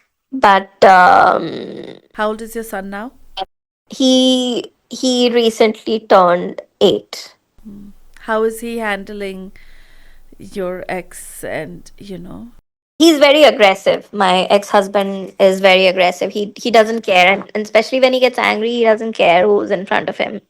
So and this is just again my assumptions. I think I'm assuming that my son is just trying to survive. He's in survival mode when he's with him, And see, and that that's makes me another very piece. sad. That's another piece that people don't think about is they think, oh, if I have a child, then maybe things will be better. But what they don't realize is if you have a child with this person, the child is going to have to deal with this person. You could leave, but the child still has to deal with the father for the rest of their life, right? That's true. And yeah, that I had never thought of that perspective to this second when you just told me that. And yeah, I think that's a very good point that your listeners should actually make a note of again is I mean, you may think that you can get out of get away from this person, but until your child turns 18, he or she has no choice but to bear the burden of an Engage abusive with the other parent. parent. Other parent who might be abusive, and even like whether they hit or not, that's secondary. But even otherwise, just the belittling, the putting down, the, oh, your mother is So Doing much this. There's so manipulation. much, exactly. There's so Yeah. much. more than what meets the eye. Yep, that's true. Yeah. And yeah, I think that is one thing that I really feel very bad about, that I am the one putting my child through this. I still blame myself for it, which I should not. A lot of people would say that I should not be doing that, but who else would you blame? I don't want to blame my ex-husband for this. It was I wanted this child so badly with this man, assuming that, things will change for good. Right. But they took like a different turn altogether Right. because this man was not deserving. He was like undeserving of this child or, a normal relationship with a normal person. So you also mentioned financial abuse, right? How did that formulate through your divorce, and also during the Indian wedding processes and stuff like that? You're given jewelry and stuff like that. Yeah, so All of June. those things. Yeah, so like we still haven't discussed the financial aspect in the divorce process. We've only handled the child custody situation so far. But the other thing is uh, what you said about jewelry and the wedding expenses. They were obviously, my parents bore most of it, and all of the jewelry that was given. There's this very irritating concept in India called 𝗲𝗏, which translates to, a woman's property. Right. And so my ex mother-in-law, before or during the wedding, discussions, said that you can give whatever you want to your daughter in terms of jewelry, because anyway that will be counting as 𝗲𝗏. It will go to your daughter only, so it's nothing to do with us. So please be generous. Okay. And so that happened. And then, because we were going to live in the US, and, not a lot of people get opportunities to, don those heavy jewelry sets in the Jewelry, because US. nobody Yeah. wears it here. Yeah. Yeah. And like on a regular day-to-day basis, you would definitely not do that. Yeah. So all of it stayed in my father-in-law's bank locker, Mm. and it still is there. So they haven't And given it back to you. It was oh supposed to no, be the they don't have female. it. Well, they don't have it. What do you mean they don't have it? They They have say they it, but don't they have it. don't have it. Oh, okay. Yeah. They never had it because they were Oh. so they were so how do I say, they were so good to their daughter-in-law that They gave it she to you. Well, that's what they say. yes, that is what Yeah. they say. Yeah, Yeah. yeah, just to avoid any confusion. Yes. Uh, I was not even allowed to, whenever I went there, and mind you, the locker was not even. I did not even have a locker in my name. It is still in my father-in-law's name. And Why he didn't you? manages. Why didn't you have a locker in your name before you got married? I didn't know that was needed. Again, Yeah. that Again, these are concept is things that nobody foreign. talks Yes. about. So Yes. I will say I was pretty smart with, and I had my own locker before I got married. And I kept everything in my locker, and which obviously became a big deal that, I had my own locker. But today I'm so glad I did that. So for anybody listening to this that's out of South Asia and getting married, have your own locker before you get married. And even if everything goes well with the wedding and your husband and everything, right? You don't want to live like that where you're like, oh, can you please give me that earring with the flowers so that I can wear Exactly. it to my friend's, brother's wedding? Why? Like, just have your own Yes. locker. It's a very small cost to pay for a very big peace of mind. I totally agree with you. And like I said, I did not know that this would become an issue at a later point in most time. women don't. Yeah. And the other thing is, I mean, I obviously did feel annoyed whenever I would, go to my in-laws place and then want to take a look at my jewelry, and then maybe, pick something heavy to use while I was in India, say if a wedding was Right. coming up or something. And then every time I had to, request my father-in-law to bring home all the jewelry that I had in his locker, and then I would look through all of it. And every time that I looked through my jewelry, my ex-husband would always sit with me and make sure that I was not, uh, it felt like Taking he was keeping an eye so that I don't steal anything from my own jewelry collection. right. You know what I mean? So Yeah. he would always have like a Control. hawk eye, and make sure that I was putting back everything Yeah. and So it not. was control again. Yes, again, yeah, control, absolutely. Yeah. So, and then he would say things like, what will you do taking all of this to the US? You're not going to wear it. And then put it back. It's safer here and blah, blah. And I would be like, and again, during these 7 years, very, like, I had become quieter than I normally Submissive? was. Would you I use the word wouldn't submissive? I wouldn't say submissive because it was selective. I would just, um, where there was a situation which would not result in me, dying. I would just let it go. Mm. So I usually say this to my friends, and a lot of people, a lot of women that I talk to who are in similar situation.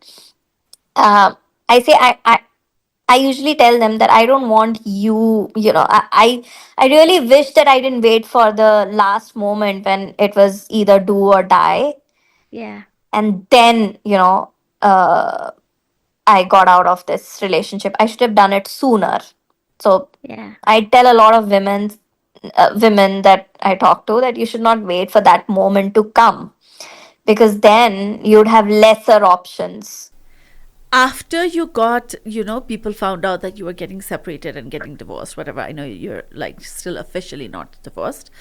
How many other women reached out to you to say, hey, I'm going through a really hard time too? A Hell, lot of women yeah. did that, but the number of women that reached out to me increased more when they found out that I had actually moved to India with my US born child without my husband's involvement. And that is funny because I like to call it that. When I fled the house, the matrimonial house with my son, my ex-husband fled the country because he thought that I would go to the police. Oh. And I should have done that. And because when I moved to India with my son, my husband was already there. And because it was during COVID that I was, moving, and not a lot of people were traveling back and forth and stuff like that. Right. Um, I was lucky enough to not get stopped at any of the immigration points because I didn't have my ex-husband's approval, or I I think Permission permission to take the letter. Yeah, child. yeah. Yeah. And a lot of women reached out after they found out the fact that I had actually moved to India with my US citizen child, and that I was pursuing a lot of cases in India against my ex-husband. So that was when a lot of women reached out. But I think everyone's situation is obviously different. Different, obviously. Your story may not match with mine, and not every suggestion might suit your scenario. But one of the things that I always tell these women is, if you are in an abusive relationship, especially when it's physical, it is very easy to show people when it's physical abuse. And I think I really had a very good opportunity to get this man behind bars, which I missed. The worst is when there is no physical abuse, but just mental, Yeah. emotional, and verbal abuse, because that is something you cannot show to a third person. Yeah. It's not visible. It's very difficult to prove. And I mean, it may sound very ironic, but I think I was lucky that, there was physical abuse as well, because I did not have to convince a lot of people Yeah. that, whatever I was doing was the right thing to do. Because what happens when there's no physical abuse but you are being abused is that, well, he hasn't hit you, he doesn't drink, so what's the problem, why are you leaving? You're right. Yeah. How are you going to explain that every time I accidentally breathe a little too loud? I get scolded. Exactly. Yeah, that's so funny. I mean, like, not really, but Yeah. Yeah, and I think the fact that you can talk about it the way you are, we can talk about it like this, shows that you've done a level of processing. And what I always tell people is, and I wanted to kind of say that when you said that, don't ask me why I stayed for 7 years when he was hitting me and abusing me. And what I say to that is, you don't know what somebody's been through until you've been through it. And my prayer to you is you don't have to understand ever. May you never have to understand it. I totally agree. And you're very, very right. I mean, a lot of women listening to these may not pay heed to all of the suggestions and Yeah. opinions that we've just discussed, just because they've not actually been through a similar situation.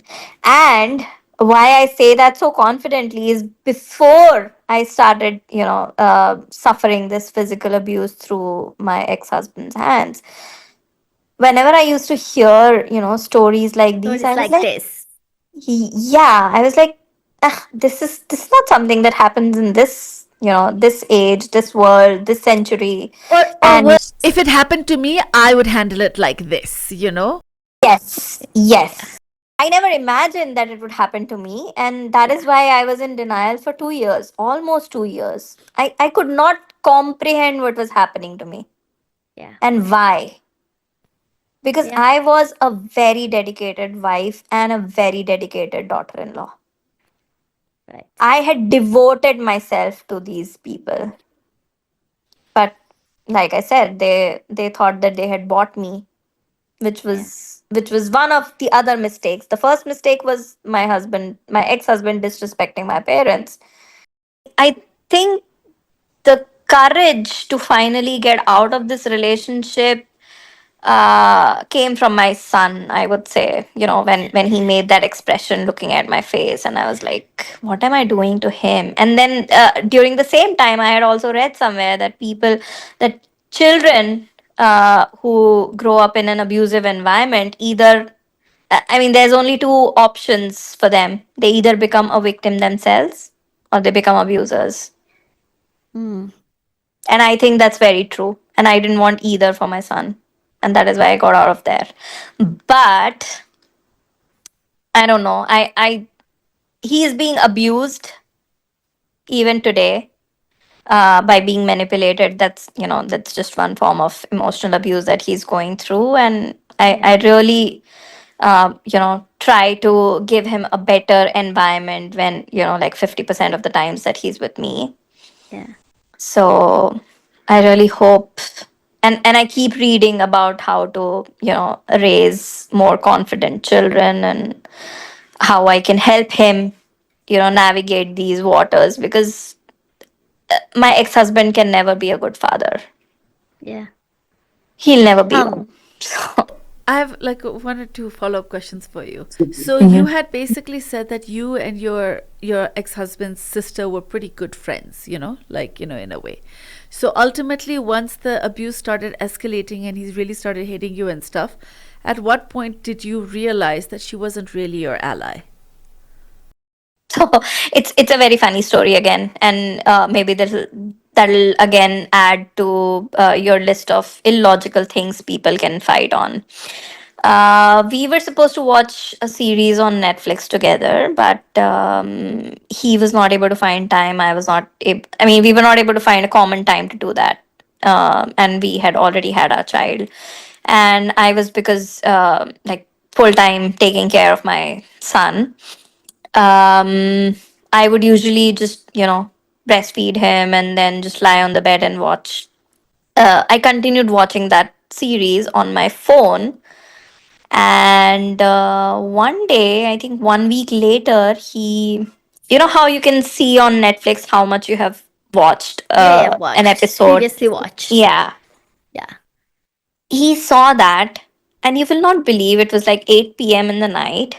He grabbed me, from my back, like just grabbed my cloth, whatever I was wearing, and he pushed me outside. He threw me outside the house, and he said, "You are a liar, and you need to remain. You need to get out of this house."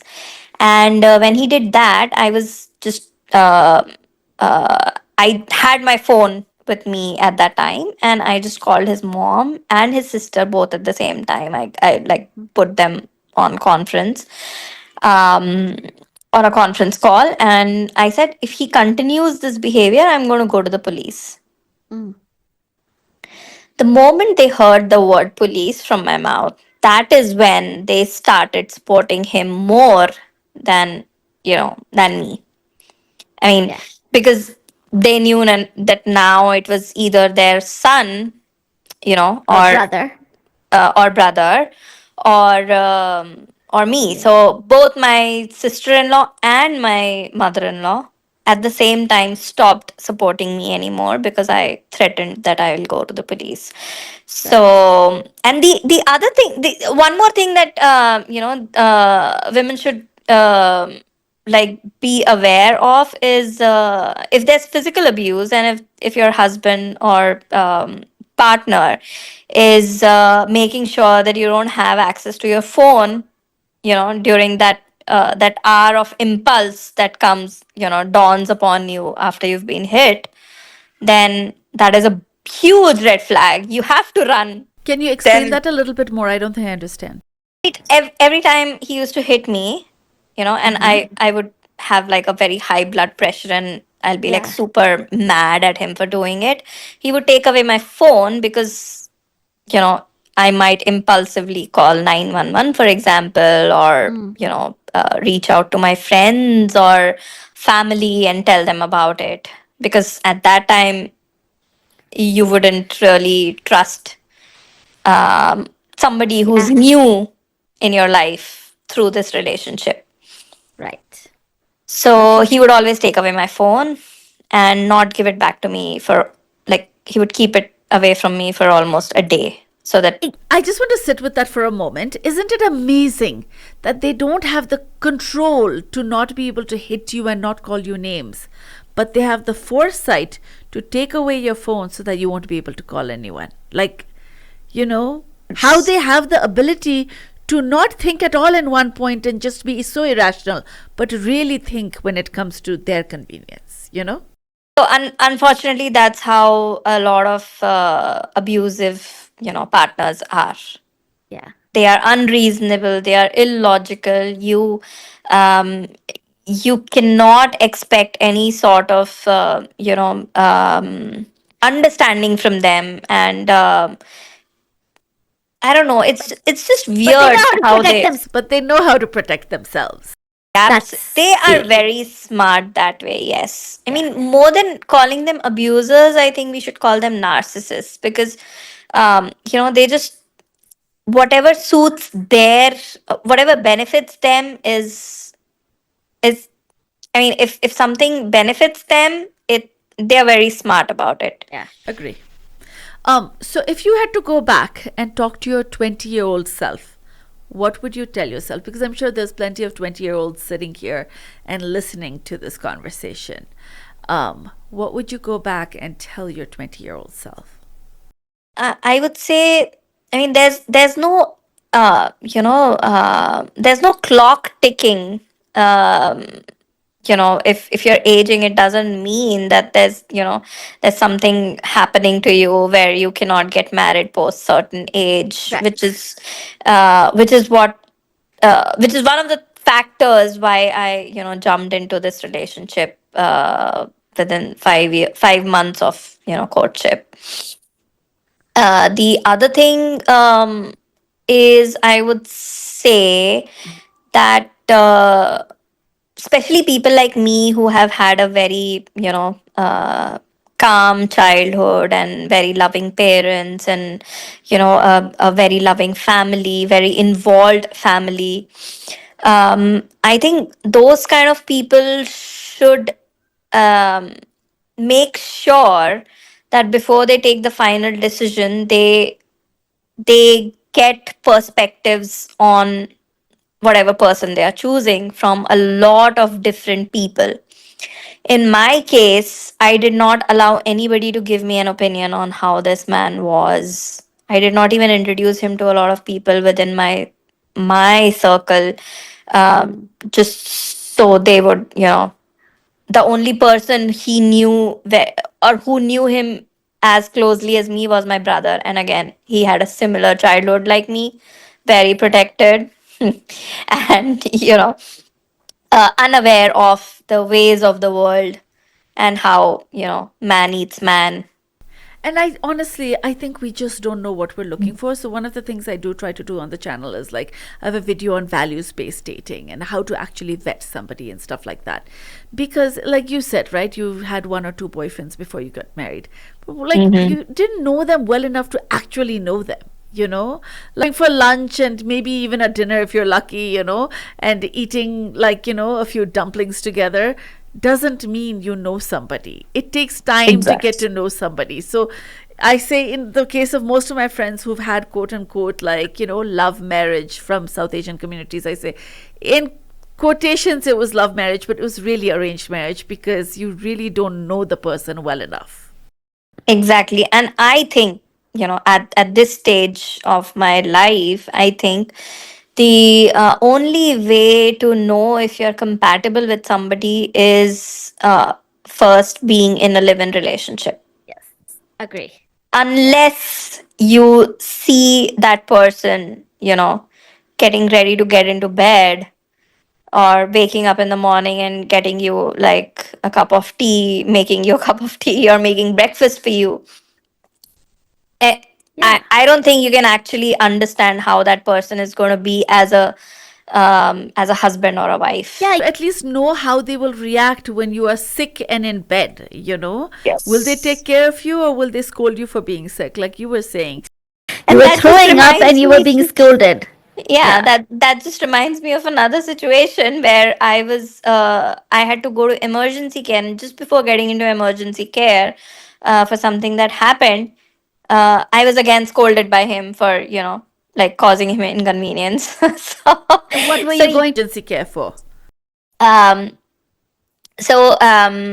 there was this one time when he held my head and banged it against a wall really hard. And so I don't know if you've heard about this thing called vertigo, wherein there's a lot of forms of vertigo, but one of the forms is when the liquid inside your eardrums, misplaces or displaces or something. So when he hit my head on the wall, that's what happened to me inside my head. Okay, in my Took your eardrums. head and banged it against the wall. Yeah.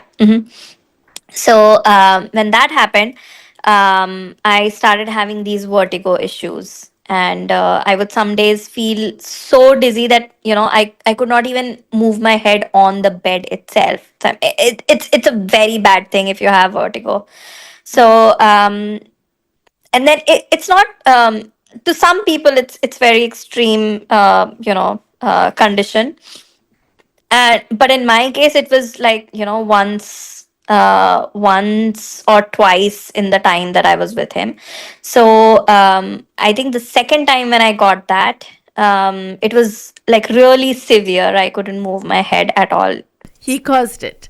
Caused it, but he never accepted it, acknowledged it? but Yeah. acknowledged, yes. And when I told him that I was not able to, even get out of bed, and then I had already had my child then. So it was inconvenient for him because he would have had to cook for my son, and like breakfast for my son.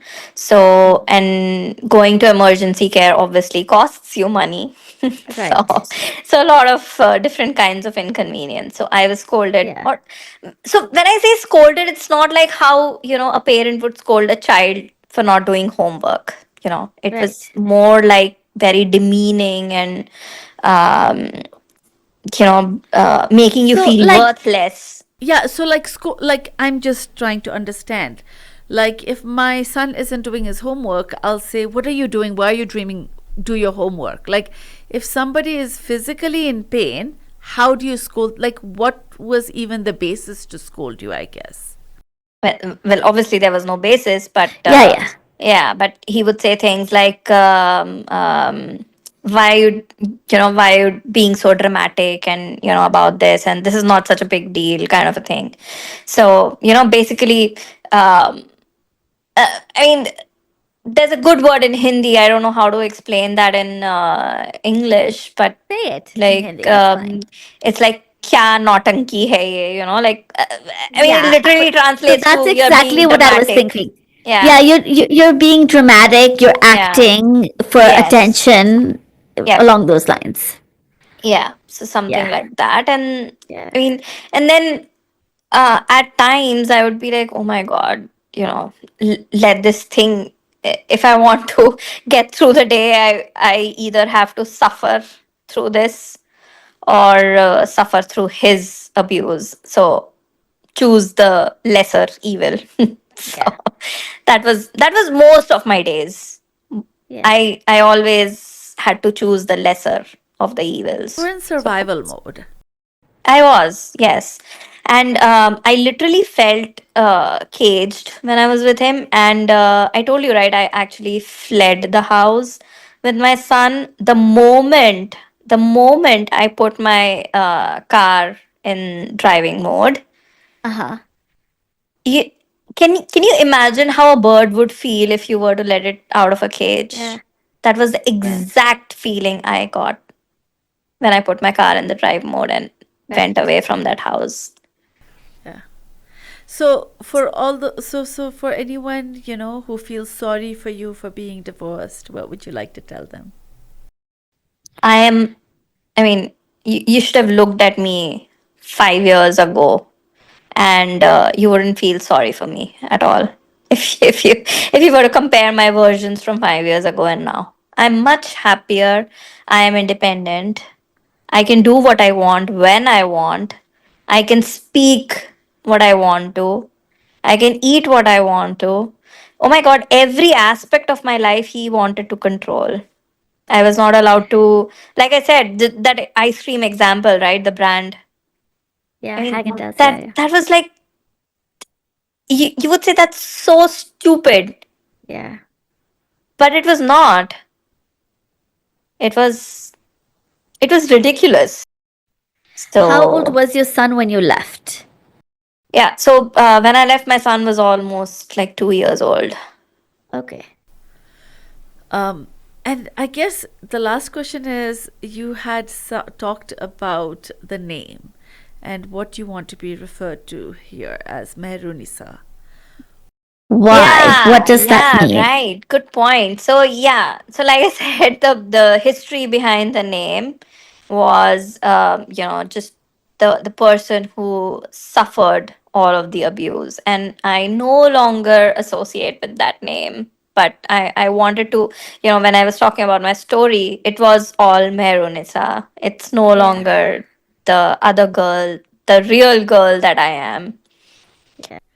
And what do you So see in your future now?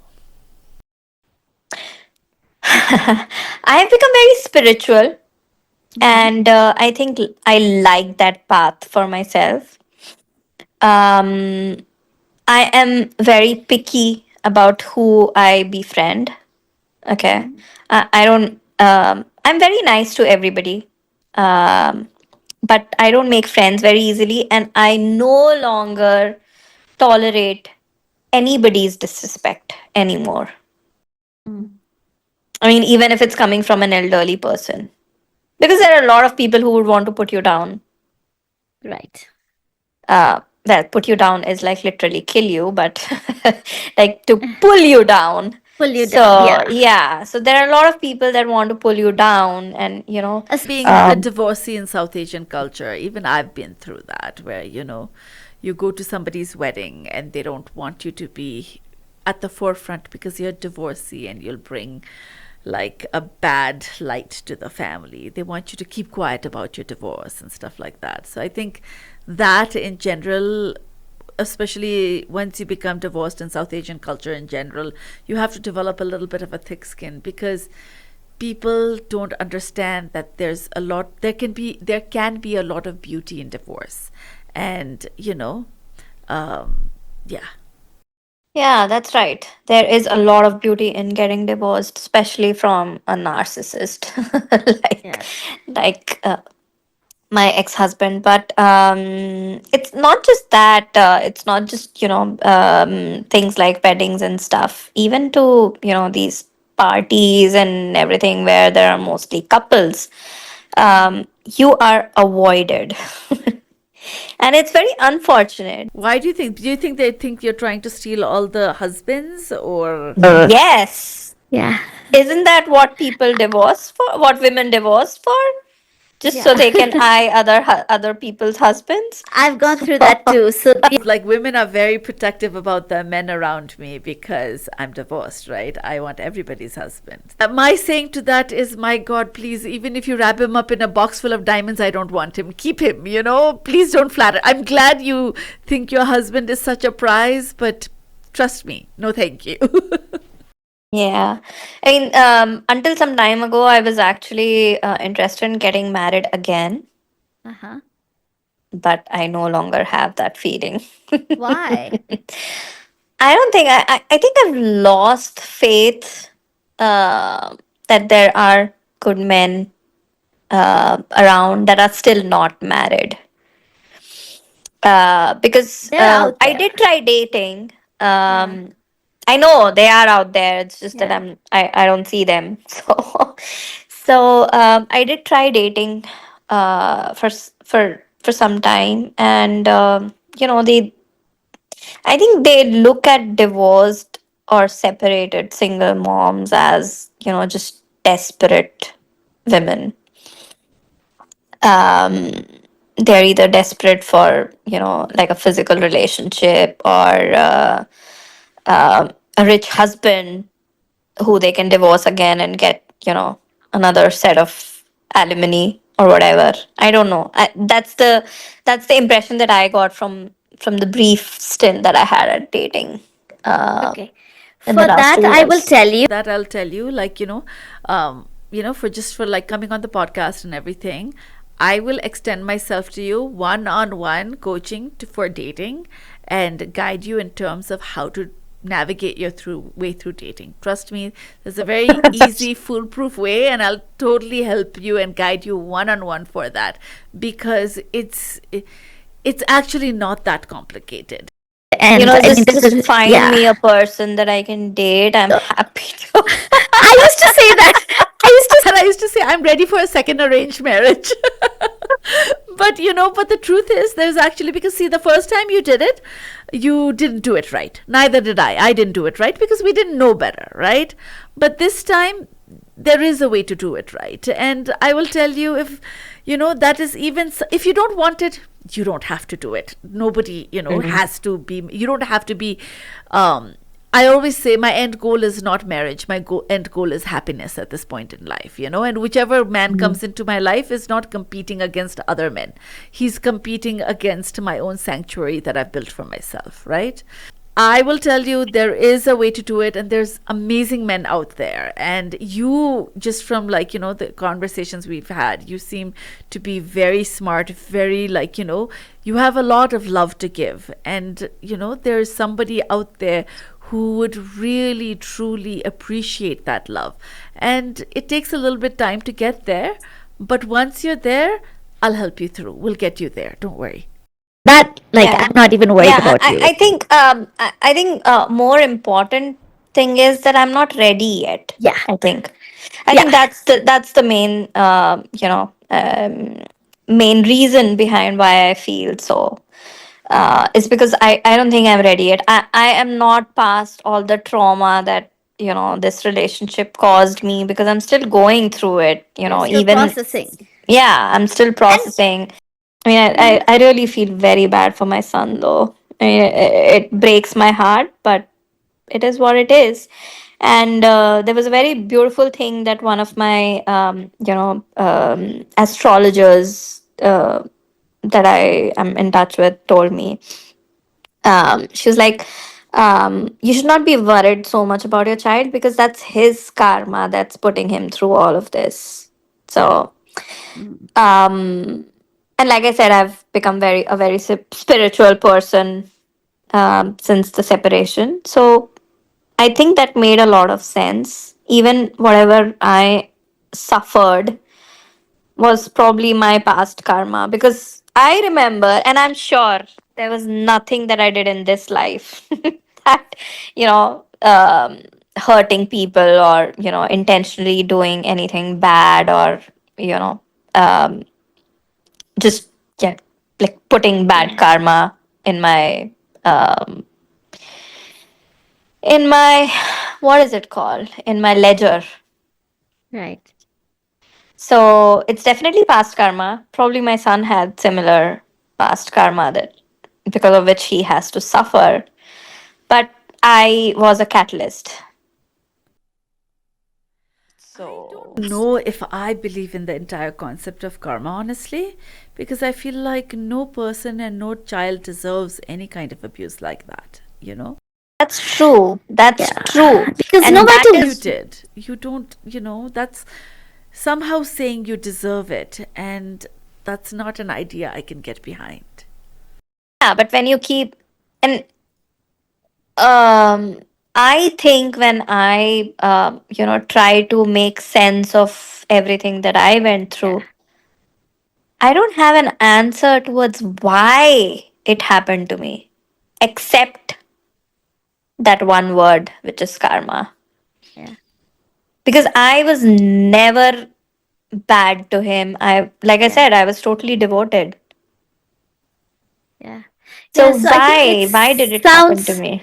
Sounds to me like you're somehow, like, it's like you feel like you absolutely didn't deserve it and you're just finding some reason to justify it. You can say that, yeah, absolutely. I mean, yeah, there's no other justification to it, yeah, right? yeah, I know that I was not bad to him. I was never mean to him. But he was everything but nice to me. yeah, Why?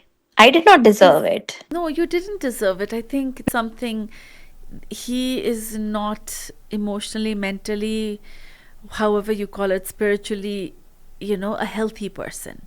I think he's not a healthy person, is your answer. And there is nothing more to it. And, we didn't grow up knowing how to date and how to vet a person and how to judge somebody on the basis of values. Like, he's educated, like, family background, whatever, Hindu, Brahmin, whatever background you're looking for, as long as all of those things align and he's educated and he's a man and he's certain age and, maybe a certain height or certain look is what we're taught to look at. As long as you have those things, everything else is fine. But there's so much more that makes a person when you live with them. And I think we just, weren't taught how to vet and how to truly select a partner. So that's kind of one of the reasons, like, I started this channel, is because I wanted to teach that, because I realize even now, like, my goodness, nobody is aware of this, at least in our culture. and I don't know what yeah, what your target audience is, but I really think that this podcast or your channel should reach people that are looking to get married and not, um, already, married and separated, yeah. and then, or already married and going through similar situations. I think it's kind of like, just, from a target perspective, I think it's kind of like people are gravitating towards it who haven't been married and are looking for, seriously in the market, looking for a partner, not somebody who's like, in high school and, ooh, that boy or girl is cute kind of phase, So somebody who's seriously, and then I think actually who is really gravitating towards the content is also parents who never really dated before, but they want to be aware because their kids are now starting to date and their kids are now coming to an age where, do I send them to prom or not? I don't know how to navigate and help. So I think it's kind of like going in that way. And it's just a different way for people to be able to think, right? And I think it's just genuinely interesting content, like even what we talked about today. A simple example of is like, control, like what we talked about. It's like putting a dog on a leash kind of thing. So it's not caring and just understanding these things and being aware of it, because there's many great and wonderful people out there, but it's really about understanding how to select those right people and how to avoid the wrong ones. And I think that is a skill set that can be learned like any other skill set. Yep. I mean, it does give me some comfort that, hearing about what kind of people are coming towards your channel, Yeah. and getting all the tips, to stay away from such relationships that will only cause them, hurt and Yeah, so sadness. like, And Even when I started, living with my boyfriend, somebody mentioned, oh, but what if he only, uses you and leaves you? I'm like, then thank you. If he uses me and leaves me because we live together, I would say thank you, because, that means I'm not married, because we've got to stop seeing marriage as the ultimate goal. A healthy Yes. relationship should be the ultimate goal. So, if he uses me and leaves me as this person is worried for me for, then thank you for that, because I avoided the wrong person, being married to the wrong person. Because marriage shouldn't be our ultimate goal. Like what you said, one of the reasons you got into this relationship, and I did, was because we were looking to get married, and that was the end goal. But the end goal should really be happiness. And being married to the wrong person can be far lonelier and yield far more unhappiness than not being married at all. And again, that again goes down to how much of an exposure you got, during your childhood days. Um, and again, I really think that I should not have had such a protected childhood. I should have been shown, um, you know, the different kinds of relationships that exist in the world, and not just, you know, I don't know. It may sound like I'm blaming my parents for my situation, which I'm not really doing. Way to avoid, but I'll tell you, see, I didn't have a protected childhood.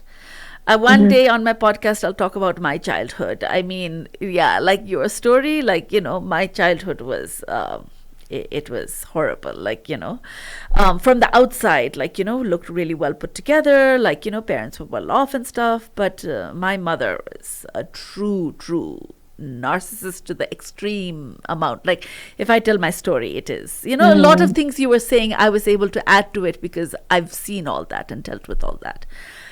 So, I didn't have a protective childhood, but at the same time, I think it creates different blind spots, So you had one set of blind spots because you came from a protective childhood. So you're looking at it saying, if I didn't have that, I would have seen all that.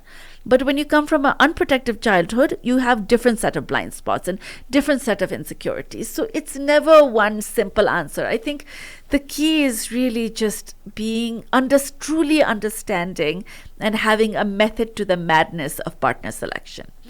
I think that's the only real way, because when you do come from, like, let's say, an abusive background where you've seen, your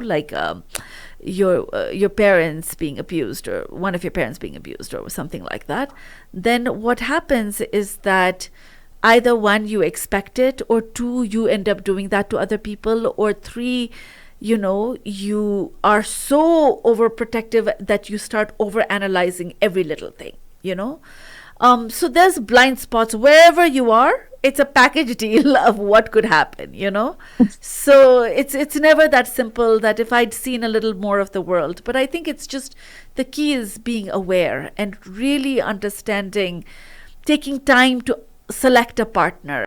I think during all this conversation that we've had, actually suggest that they add this to the curriculum in schools instead of sex education. Like, give yourself, this is one of the things I say in one of my videos, is that it's amazing how we, don't think at all before we give ourselves physically, emotionally.